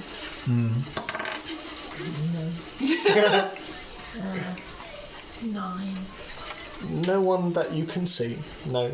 Everyone appears to be out in the open. The closest you get to face coverings are sort of big, fluffy scarves that are sort of round to around noses, but nothing more. You see lots of very tall feathered hats and other accoutrements like that. So where are we going? Well, are we trying to find out more about the murders? I don't know, we smart play first. Are we going to see your old friend, Well, and let's find out from her about the murders, or go over what we know. Shall we? Tara brings out her book. Yeah, with its six highlighters. Colours. But it's very juicy. Yeah. So, the Idlewent family. What do we know about them? When did they first come up? The orphanage. They're hosting the party, Yes, and Utan is cooking for and they're her. hosting Master Party. right? So he's staying there for 4 days. Yeah, yep. So we can't really stay there. No. We should find out. It would be useful to know where the house is, Yeah. so that we can find somewhere that isn't too far, but not so close I mean, has that we it- raise suspicion. Has Ostergate seen any of our faces before? I haven't met him, possibly. Yeah. He saw Oriana. Okay. Oh yeah, in the library. Yeah. Yeah, and I did not leave a good impression. So we can't stay in the me. house. That doesn't need saying. Nope. And Mary's married the son of this family. She has married Fridolf, the son of the Idlewent family. Yeah. Do they live in the Idlewent Manor? Or a different house? Will said that Mary lives at a place called Garland House. Oh, okay. But we've also heard about Idlewent Manor as a separate thing. Yeah. So we could No, try so we could your be- friend Mary. Okay. Garland House. Garland House. Which is probably not too far away, but okay. And then what do we know about the murders? Do we know where they happened?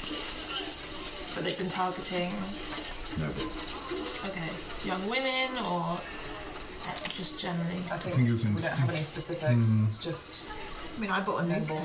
Can't remember what was in the newspaper. You would know Just from the speaking. newspaper that, and especially with the announcement the day afterwards, there have been 8 victims so far. There have been 8 victims so far. 3 of which are from the same family. And 3 of these were from the same. Which family What was that? family? Yeah. The Byrne family. The Byrne family. It's all coming back to me now. The Byrne family. Sorry, my bad. 7 victims. 7 victims. Oh, interesting. Why would you think it was 8?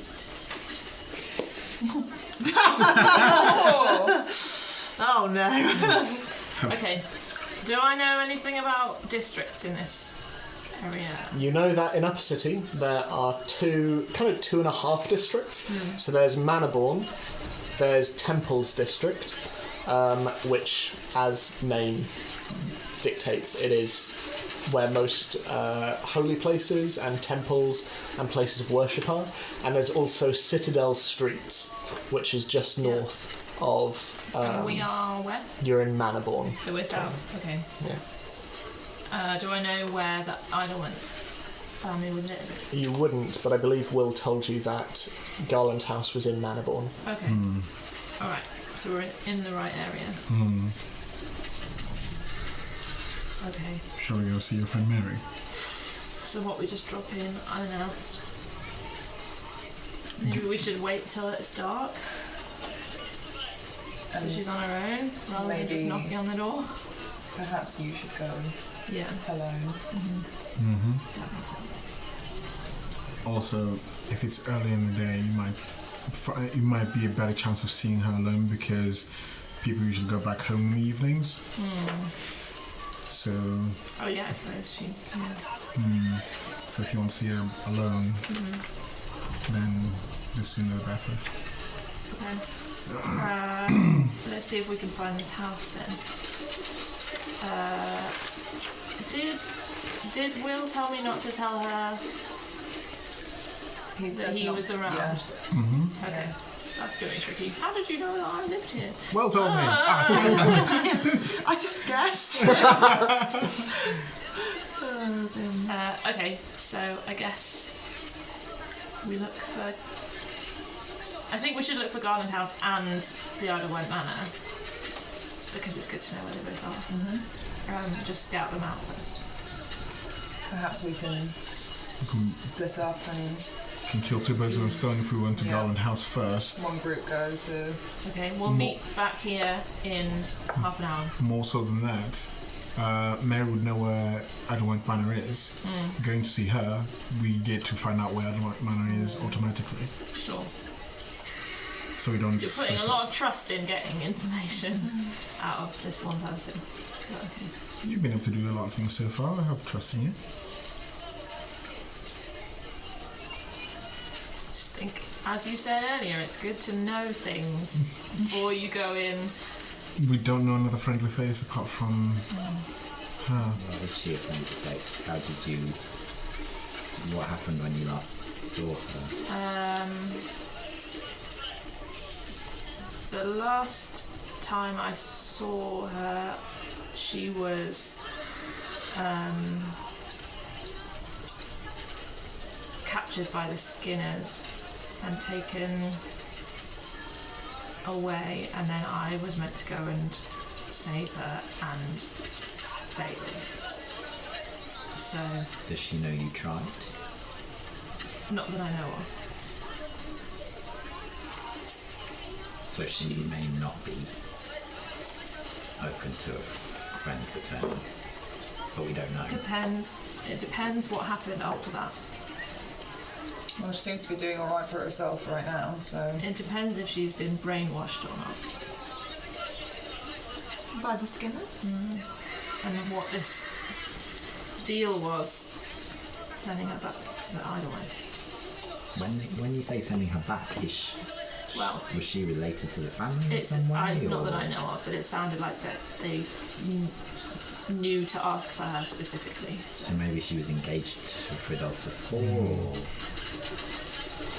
She was always that kind of person. Well read and Sounds like a smart. It sounds like a smart person, but really, I think from what your friend Will said, it's more than likely she'd be welcoming to know that you're still alive. like I say, it depends That is true. what side she's on. We don't have another friendly face, and Bear in mind her family are hosting Ostfogate. she doesn't have to know why we're here or mention it. I'm to just them. saying she might be supportive of his ideas and therefore Quite possibly. we don't know. Quite possibly. We just can't assume that someone is on our side. That is true. I'm thinking more that she's our only lead at the moment. Yeah. We don't have to go and see her, but I'm just thinking that's our strongest lead, being in a city we've never been before. I would feel comfortable just scouting out a bit, seeing, Yes, yeah. maybe just watching her from afar, seeing what kind of life she's living, True. Can do that. and then approaching based on that. Sure. Are you happy to do Yeah. We can do that. that? Right, so let's find this house then. Do you have any idea where it is?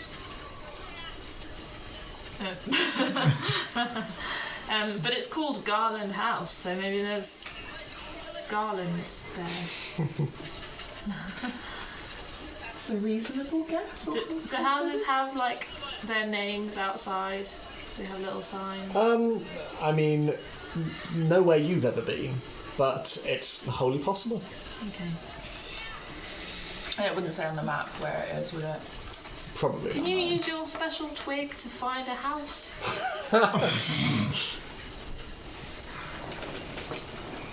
I need to. You have to house focus on like if you said I want to find a house, you'd Yeah. probably there'd be a lot.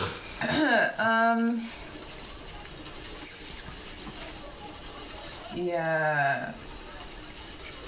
The horse-drawn carriages that are, I assume, rolling by every now and again, are they ferrying people as if to be like a taxi, or are they like... Yeah, a few you see seem to be... You see, especially as you're standing here talking, as you're looking out onto the street, you can see a number of carriages that certainly have the same kind of design. And you surmise there's probably a taxi service. But you also see a number that seem to be very ostentatious and are probably specific to a family or an individual. They don't have anything on the side that would say, the family name or crest or anything. No, you see a couple that have crests on, but it's certainly not common. Like maybe one in every 15.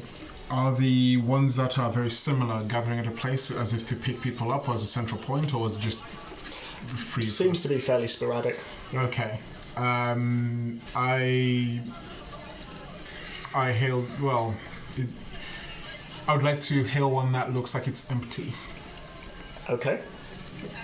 Yeah, I'd say like after a minute or two of waiting, you see one coming in a direction, sort of leaving crisscross patterns across similar paths in the snow, and you see like a small halfling gentleman sat atop it, and he's wearing like a green tailcoat, and he's wearing a sort of fairly floppy looking hat, and ahead of him there are two white horses with their manes braided and sort of quite tightly bound, and he moves out and whoa there.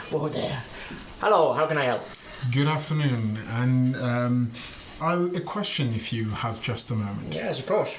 We're looking for a friend of ours, and we were just wondering if you knew where Garland House was. Garland House. You'll probably be wanting to go, if you continue down this main road, and maybe 5 streets down, you'll see, I think it's Rose Row. Continue going down there, another 3 streets or so, you'll probably be there. Fantastic. Not a problem. Okay, and from here, you would be able to ferry us? I would be able to. How many? Well, I'm just wondering how much it would cost to get this there. You'll be looking at 2 gold. 2 gold? 2 gold. I give him a gold and say thank you for the information. Oh. I wasn't looking to. I was just wondering how much the price was, so I can give him some to say thank you. Not a problem. Thank you very much. Okay. Hey! And slowly moves off. Okay, so then I relay the directions over to the group. Okay. Now, it strikes me we are perhaps a little underdressed for the upper city. Makeover.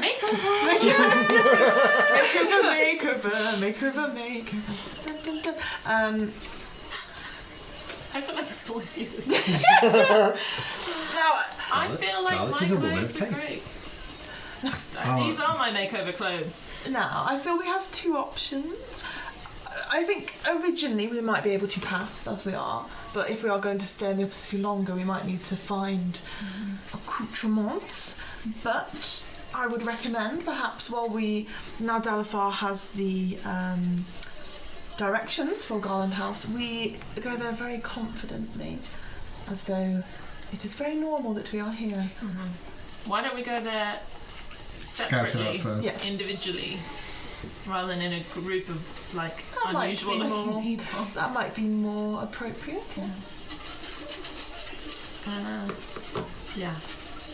Let's all just stay sort of within Equidistant. eyesight, but not. Okay. So, are you all heading off? Yes. Yep. Okay. So, in order to blend in, I'd like everyone to make a performance check for me. Oh yeah! Oh yeah. Fail. 19. Okay. That's one of my good stats. 19. 18. 19. Wow! Like I know, right? One person. in slow motion, all of you stride round the corner, slowly peeling off one by one. You look at one another and you nod, and Juliet sort of like coming out. You're all moving. You sort of slip a little bit on the ice, Yeah. Scarlet, but you quickly steady yourself and I like think I'm just not used to being back yeah. in the land of wealth. I think it's a bit of a shock to the system. So you walk down the streets, all of you just kind of within eyesight of one another, which isn't hard. Like unlike Lower City, it is not packed and teeming. It is a rather more gentle and rather more staid affair. As you're looking, you see a number of things. You see a number of shops. You see a number of bookstores as well, very similar to the Pen and Parchment where Hutan did his book signing, but much fancier. You see that sort of a lot of commonality in the buildings that you're going around, and Delphi, you in particular would get a sense that not only is a lot of this material probably very similar stone, but also probably has the work of a singular vision behind quite a few of these buildings. As you're moving through as well, you see a couple of notice boards as well here and there, and you do see a couple of like street performers, but unlike the kind of rough and ready like fire jugglers and sort of coins and cups hustlers you see down in the lower city, you see sort of people in jester attire just sort of like doing this sort of like kind of enactments of famous things, and like a lot of the time they are ignored as people walk past us. Oh my goodness, and continue going. They're like, "Oh, milady, I cannot believe you slew the dragon," and it's not very well rehearsed. But as you're walking through, you do see a couple of notices. You see one in particular that seems to be on every notice board you walk past, which is notice of curfew at 6:00 every evening. What's the time now? It's currently around 4:30, but it's a watch-mandated curfew. 6:00. 6:00. And it has been signed off by High Sword Gideon. Is the name that has signed that off. You also see a number of other things, sort of... Gideon. Gideon. And you see High Sword. High Sword Gideon. Is that a watch rank? So you would know that High Sword, there are a handful of High Swords. They are second only to the Watch Commander. And there's only one of them. Yeah. Okay. And sorry, Ron. He's the... well, I don't know what was the context that you told Will me. dropped his name last time. Gideon and members of the Watch were one of the reasons why Will was unable to escape the city. Right, okay, yeah. I might as well, when we see that, I just go, if that's the Gideon, I think it is, he is not a man to be trusted. Okay. You said as we were walking there were notice boards. Yes. Did they have any information that as we're passing could tell us more about sort of where the murders are happening? Not really. Like you see, similar to down in Lower City, you see advertisements for information wanted and perpetrators caught. The reward is the same as previously seen. As you're walking through, there's nothing in particular. Here and there, you do see occasional, like, in memoriam things placed in. Okay. But as you're walking, most of what you can see is mainly advertisements for shops. You can see a couple of sort of touring productions as well being advertised on different notice boards as well. Anything for the theatre? The Griffin Theatre? Yeah. There is. It's saying for 1 month only. After... hang on, I've got the exact phrasing somewhere. Let me rifle through my notes. Backed by popular demand for 1 month only. Peniferous Mayleaf's modern classic, Asmodeus and the Tragical Tale of Man. And you can see that was posted around the start and end date. It's been on for 1 10-day, so there are 2 10-day left. And as you're walking through as well, particularly down this main street, you do see off to one side a large red brick house with a tapered brown tiled roof, and all around the entrance there's like a black iron trellis surrounding it, but outside the entrance you see numerous black wreaths all hung around, and you can see a number of watch guard around there as well. It's not Garland House. It's on your way to It's a Garland murder house. But you see this one particular house seems to be guarded particularly. Oh, that's Probably going to the be the Byrne Byrne. family, isn't it? So you continue walking, and eventually as you make your way towards, you do eventually see in front of you a rustic two-storey house. It's sandstone walls, and they're all but covered in a mass of green ivy and purple flowers. Large glass windows peeking out between the ivy every so often. An iron weather vane tops a sloped tiled roof designed in the silhouette of a coat of arms. A small garden runs around the exterior, and within it you see iron outdoor furniture sitting on carefully kept grass, which has patches of snow on it. It's a humble house, especially in relation to a lot of the others around it, but it's still larger than most of the places that you have seen in Lower City. But by the standards of Upper City, much smaller, much more humble. She still kept close to her roots. Any watch around? Make a perception check for me. Natural one. Nothing as far as you can see. 19. So on your journey, you have seen that there are frequent units moving through the city. Okay. 5 soldiers or more. But generally it's quintets of guards patrolling the streets. Nothing that seems to be particularly focused on where you are now. It just seems to be routine walks through the city. Okay. But yeah, the house stands before you. Is it dark? Is it dark outside? I mean, it's getting a bit darker. Like, the sun is definitely going down around this time. Can we see any movement in the windows? I'd say from your perception check, probably not. As for you, Dalify, you can see movement in one of the rooms. Sort of to the left of the main door. Okay. You can see a bit of movement. Okay. There's definitely someone in the house. Okay, I cannot see. Is this like a big wide street? Or is- Fairly wide, like the Garland house sits just off to one side. and are there trees and You see a couple of trees like on the pavements, but they're sort of quite thin, sort of quite bushy at the top. Most of them don't have any leaves left and sort of carry a layer of snow atop them. and how close are the houses to each other? These ones are quite detached. Like this is clearly a more residential area. Okay. How detached? How far? I'd say probably 10 feet between each house. Like a lot of them also have Okay. iron trellises around them and have sort of quite a bit of greenery around the But outside. if you were like in one of them, you could see into the windows of the other one. Yeah. It's not like they all have grounds. Then.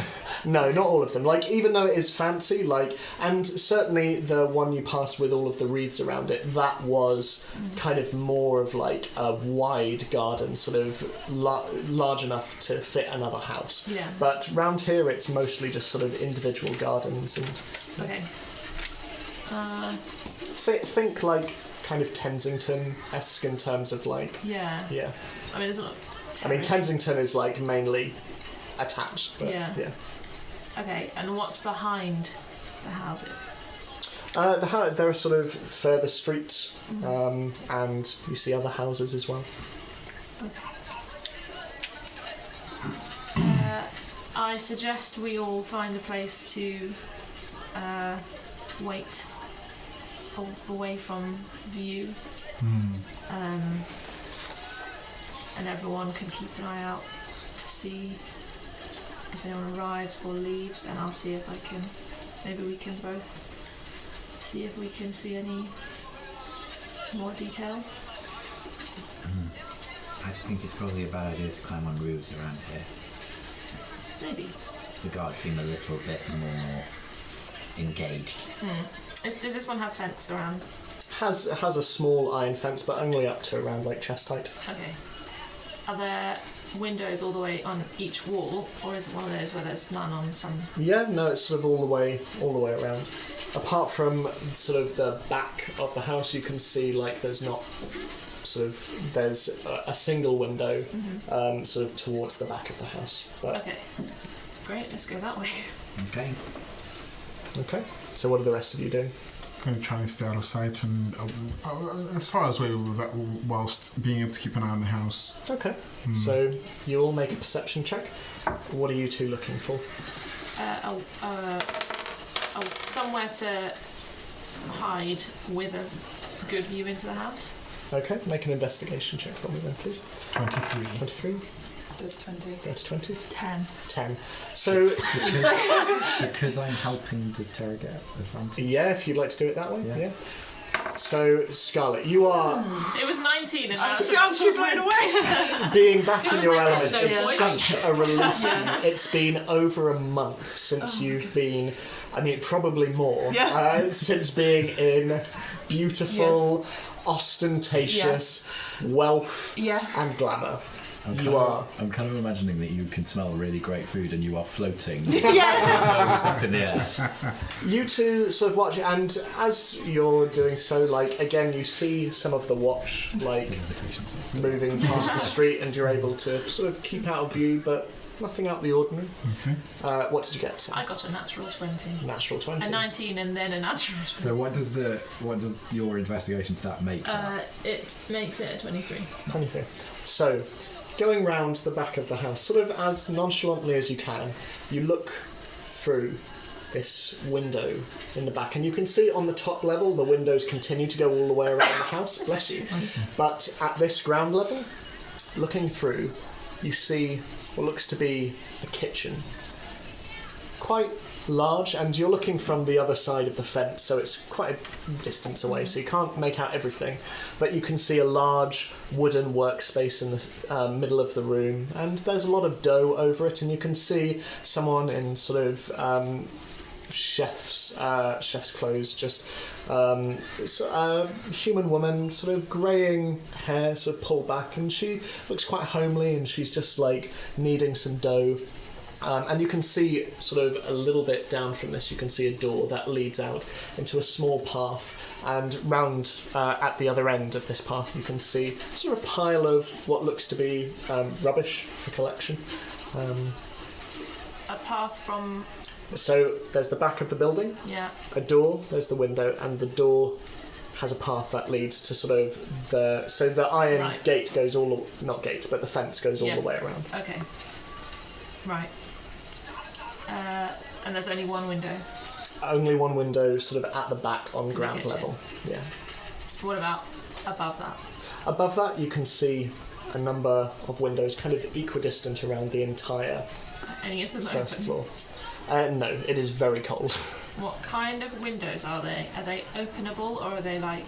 Yeah, they're openable. They're none of them are like just purely for decoration. Like they are all, you can see from your vantage point, they all have latches on the inside, and they're all sort of cross-hatched and glass. You can see sort of green curtains hanging behind a lot of them. Can I now look, now that I'm a bit closer, to see if I can see any movement upstairs? Yeah, I would say with your perception, you can see candlelight in one of the corners, and sort of looking at the way that the light flickers around between windows, you can tell it is a single room. And as you look up, you see a figure stand and walk to one side just out of sight, but the figure is a man, sort of, from what you can tell, fairly average height, fairly plump as well. He has, from what you can tell from this distance, he has quite a handsome face, and he has thick black shoulder-length hair, quite a neatly trimmed beard, and he's wearing quite a heavy coat over a simple brown jerkin. But he seems to be carrying a couple of papers, and he's moving them from one side of the room to the other before disappearing from view again.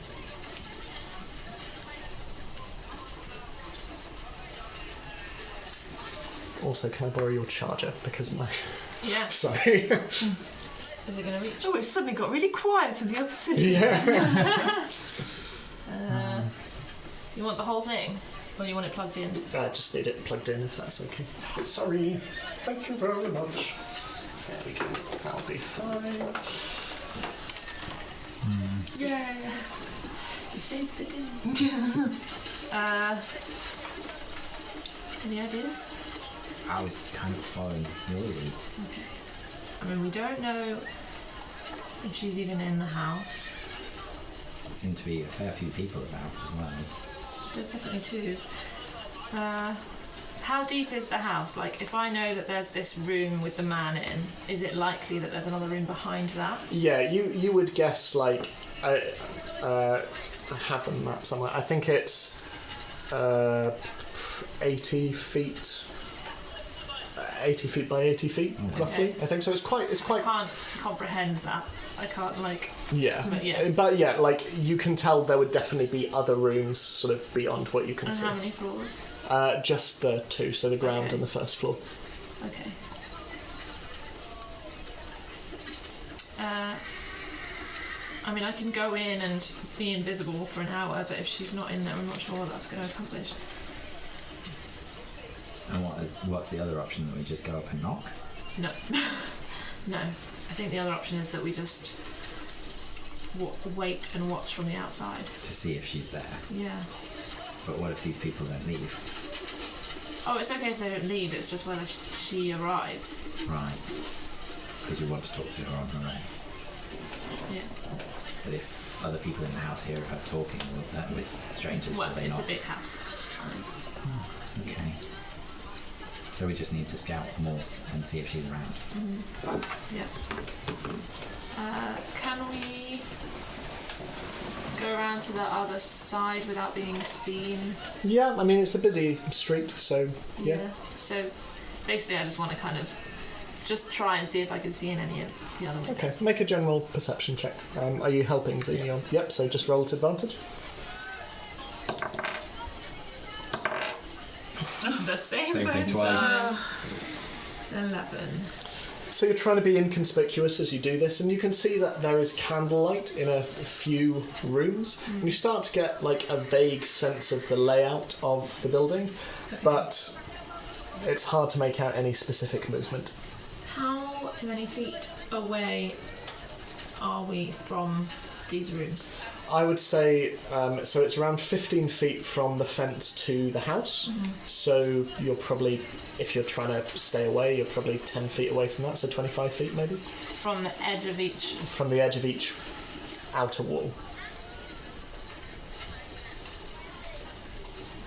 Okay, I'm going to use detect thoughts and then just do a walk around. Okay. So that's a... It's 30 feet. Are you specifically... You can basically tell if there's anyone who has thoughts. Okay. And then I can kind of target if I want to after that. But you Okay. can use it to basically see if there's anyone in that vicinity. So, as you walk around, doing a general perimeter check, you get 8 blips. 8. 8 blips. Okay. Blip, blip, blip, blip, blip, blip, blip, blip. I think so. Let me just see what I can do. Yeah, that's fine.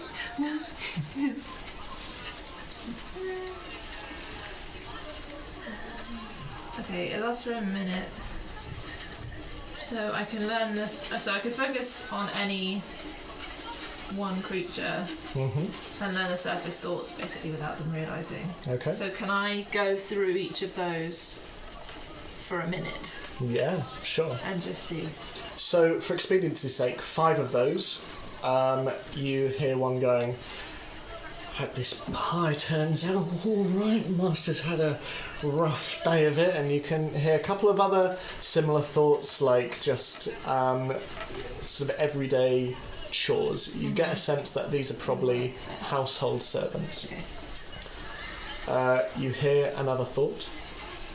This one coming roughly from the room you initially observed.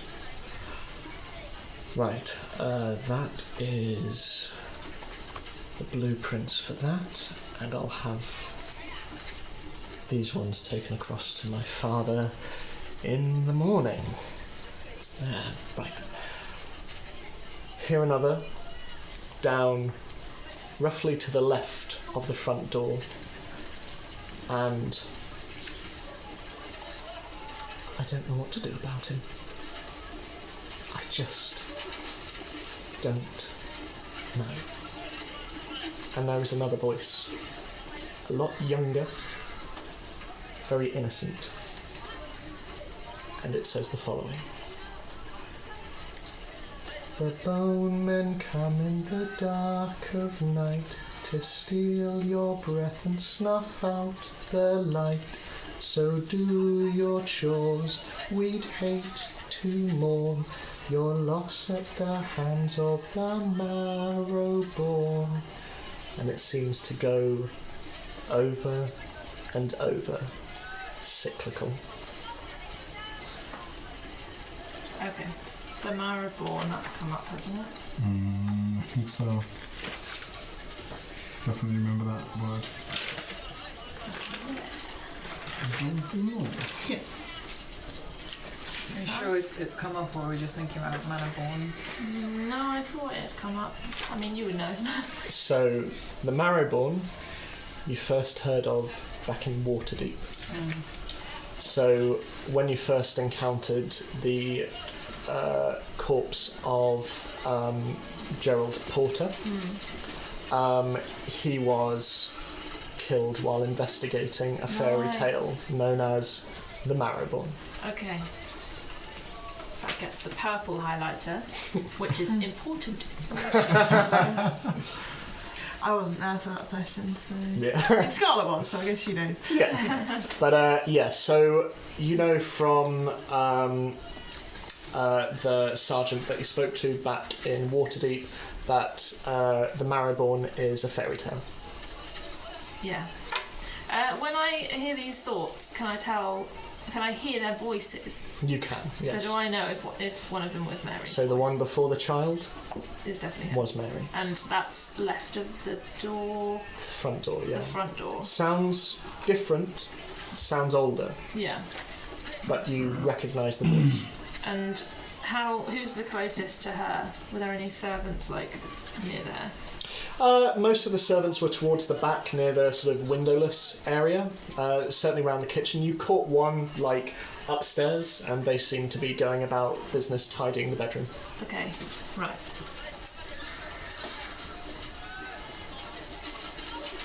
Has it been a minute? Yeah, well, I mean, you're doing it 8 times a minute each, is that right? No, it's a minute altogether. Oh, a minute altogether. Oh, right, okay.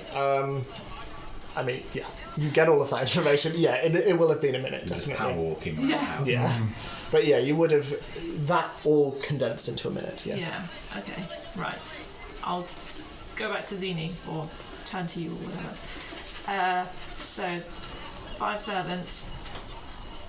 The man upstairs talking about blueprints. Mary's there at front by the door. And there's a child as well. Singing about a Marrowborn, which is the fairy tale. I mean, maybe it's just a common song. Assuming it's a common song. Make a history check for me. Oh yeah, Zini's strong suit. Oh yeah! Natural 20, so 22. Not around High Forest, but there is a common childhood fairy tale, and it's one that parents will often sing to their children, kind of in that Grimm Brothers, it's like... It's actually horrifying, do your chores, otherwise the Marrowborn will come and steal you in the night. Nice, okay. And it's very abstract, and there's no real knowing where it originated, but it's quite a common fairy tale song sung to and by children, like Ring a Ring a Roses. Is there a description of the Marrowborn that's constant throughout, or is it just one of those fairy tales that changes? It's sort of like from telling to telling. It is essentially like the boogeyman will come and get you. It's an oral story. All encompassing. But yeah, it's quite a well-known rhyme.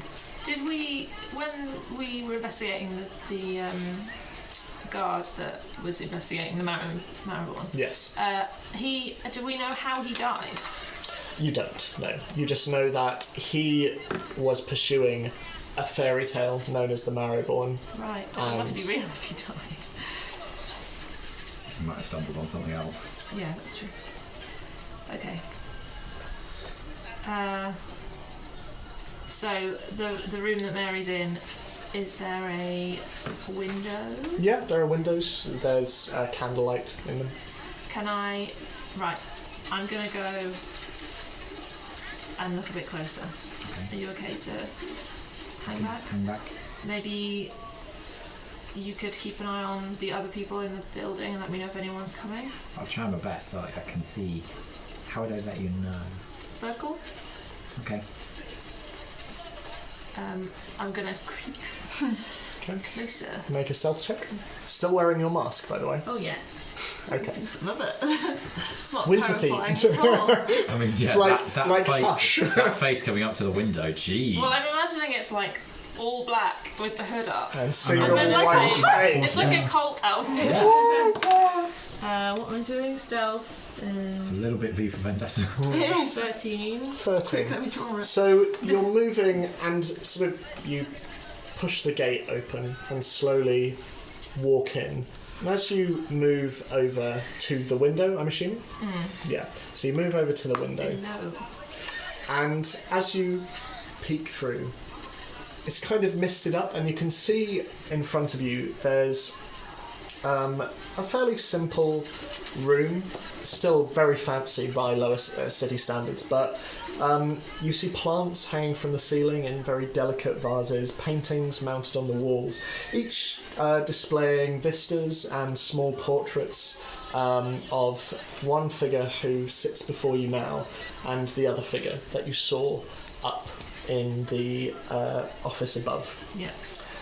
You see these are all mounted on green wallpapered walls, but over one of these frames you can see that it is obscured by large hanging cloth. A large table sits in the middle with 8 chairs around it. The table is unmade, but sitting at one of these chairs, sort of with some embroidery in her hands, you see a tall, slender figure, pale skin, very rosy cheeks, a soft, rounded face and bright green eyes.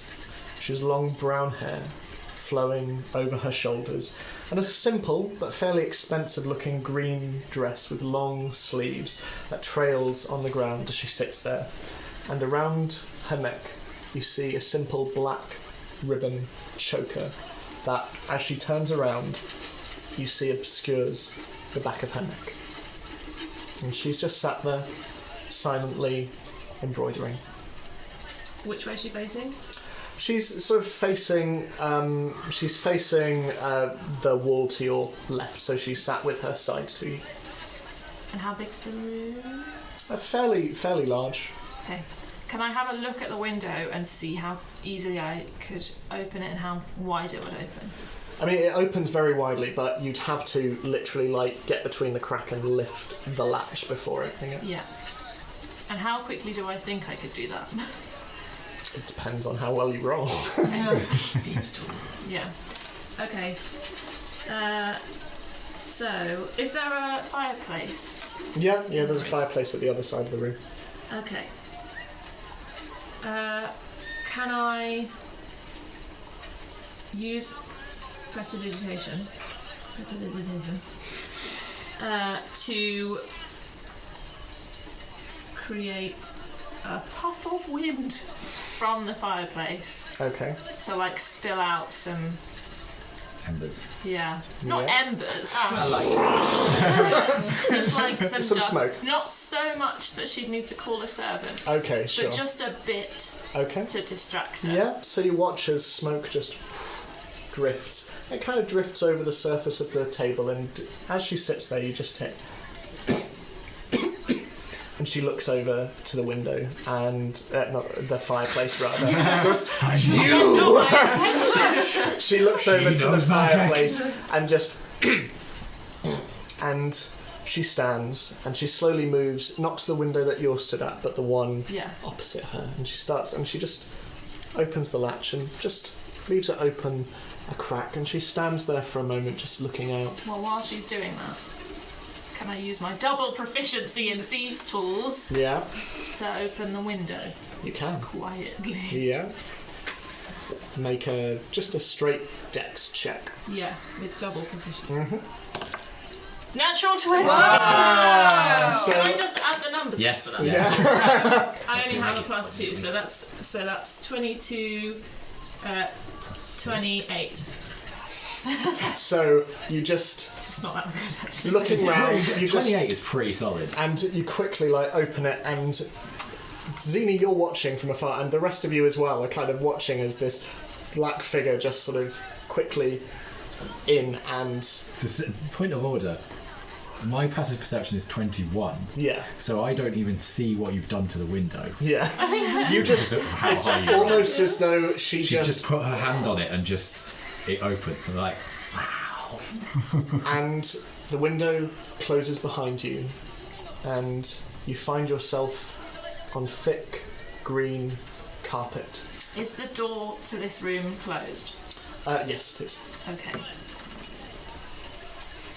How to not seem like I'm going to murder her? Because I look like the murderer. Yeah. All in black, wearing a mask, broken into the house. Knives in your boots. No. Okay. This is going to go well. It's okay. It's okay. It's going to go well. It's going Just to go gonna well. live in the upper city now. All of us walk away. Well, I guess Terra's in prison now. As all of you are sat and stood around sort of watching, you notice the wind is beginning to pick up a bit now, and snow is starting to fall. And Zini, you especially, as you sort of taste flecks of snow upon your tongue, you look sort of northwards and you can see that just on the horizon, grey storm clouds are starting to form. Some way off yet, but you can feel the rumble in the skies, and the snow is slowly picking up, and you each feel a bit of a chill through you. This is some pathetic fallacy. Okay. Okay. I feel like this is going to be a really terrible idea. Okay. I'm going to walk over and stand right behind her. Okay. Stab her in the back. Oh It's going to be okay, Where's Chris. It's her going to be door? okay. If you stand directly behind her, you will be directly between her, the table, and the door. Okay, great. Okay, great. I'm not going to stand like that close. Okay, but sure. just like whisper distance. Okay. So very close. But it's a quiet room. Okay. Okay. Okay. And then I'm going to whisper. Oh no. This is a good We're idea. just going to send their regards. Don't panic. You see this season. I'm not here to hurt you. You can turn around. That was great. It's me, Tara. Just don't do anything yet. Before she turns, you just see from behind a hand come up here and... I have a child in the house, please. Please take what you want. But please don't hurt the boy. I just want to talk to you. She slowly turns around, and you see her eyes widen as she comes face to face with this white Such a bad face idea. under a black hood, and you see her just... And then It's like Scream. it's like, I was thinking I mean, more, it's not the scream face. I was thinking more like the greater good. Okay, and then I pull the hood down, and then I very slowly So dramatic. mask off. That's so dramatic. I know. As she looks at you, You roll to see if she remembers. Nah, I don't remember it. her eyes roll back, That's and she faints Can I see if I on can the catch, carpet. catch her before she hits the ground? Sure you can. Make a dex save. Yeah, save. You're trying to save her. 19. You just catch her before she hits the very soft carpet and slowly lower her down. Meanwhile, across the city, at glad I'm not saying anything. the dripping tap. Uh-oh. Wait, which one's the dripping tap? That's That's where we stay. Granny Fungus No, don't you dare! is cleaning down I the said I'd bar, look after them. and there are a few more patrons coming to and fro, but by and large, business seems to be quiet today. And you hear there are a couple of murmurs from a number of the patrons who are going, Let's get home, storm coming. and a number of them start to leave. And a figure starts to walk in, slowly making their way towards the bar. Which one of us gets to play Granny It is my gift. And there Here are you go, Jess. I can't do the voice. there are a number of patrons around, and one of you, as you're walking out, sort of connect shoulders with this figure who appears to be just walking straight down.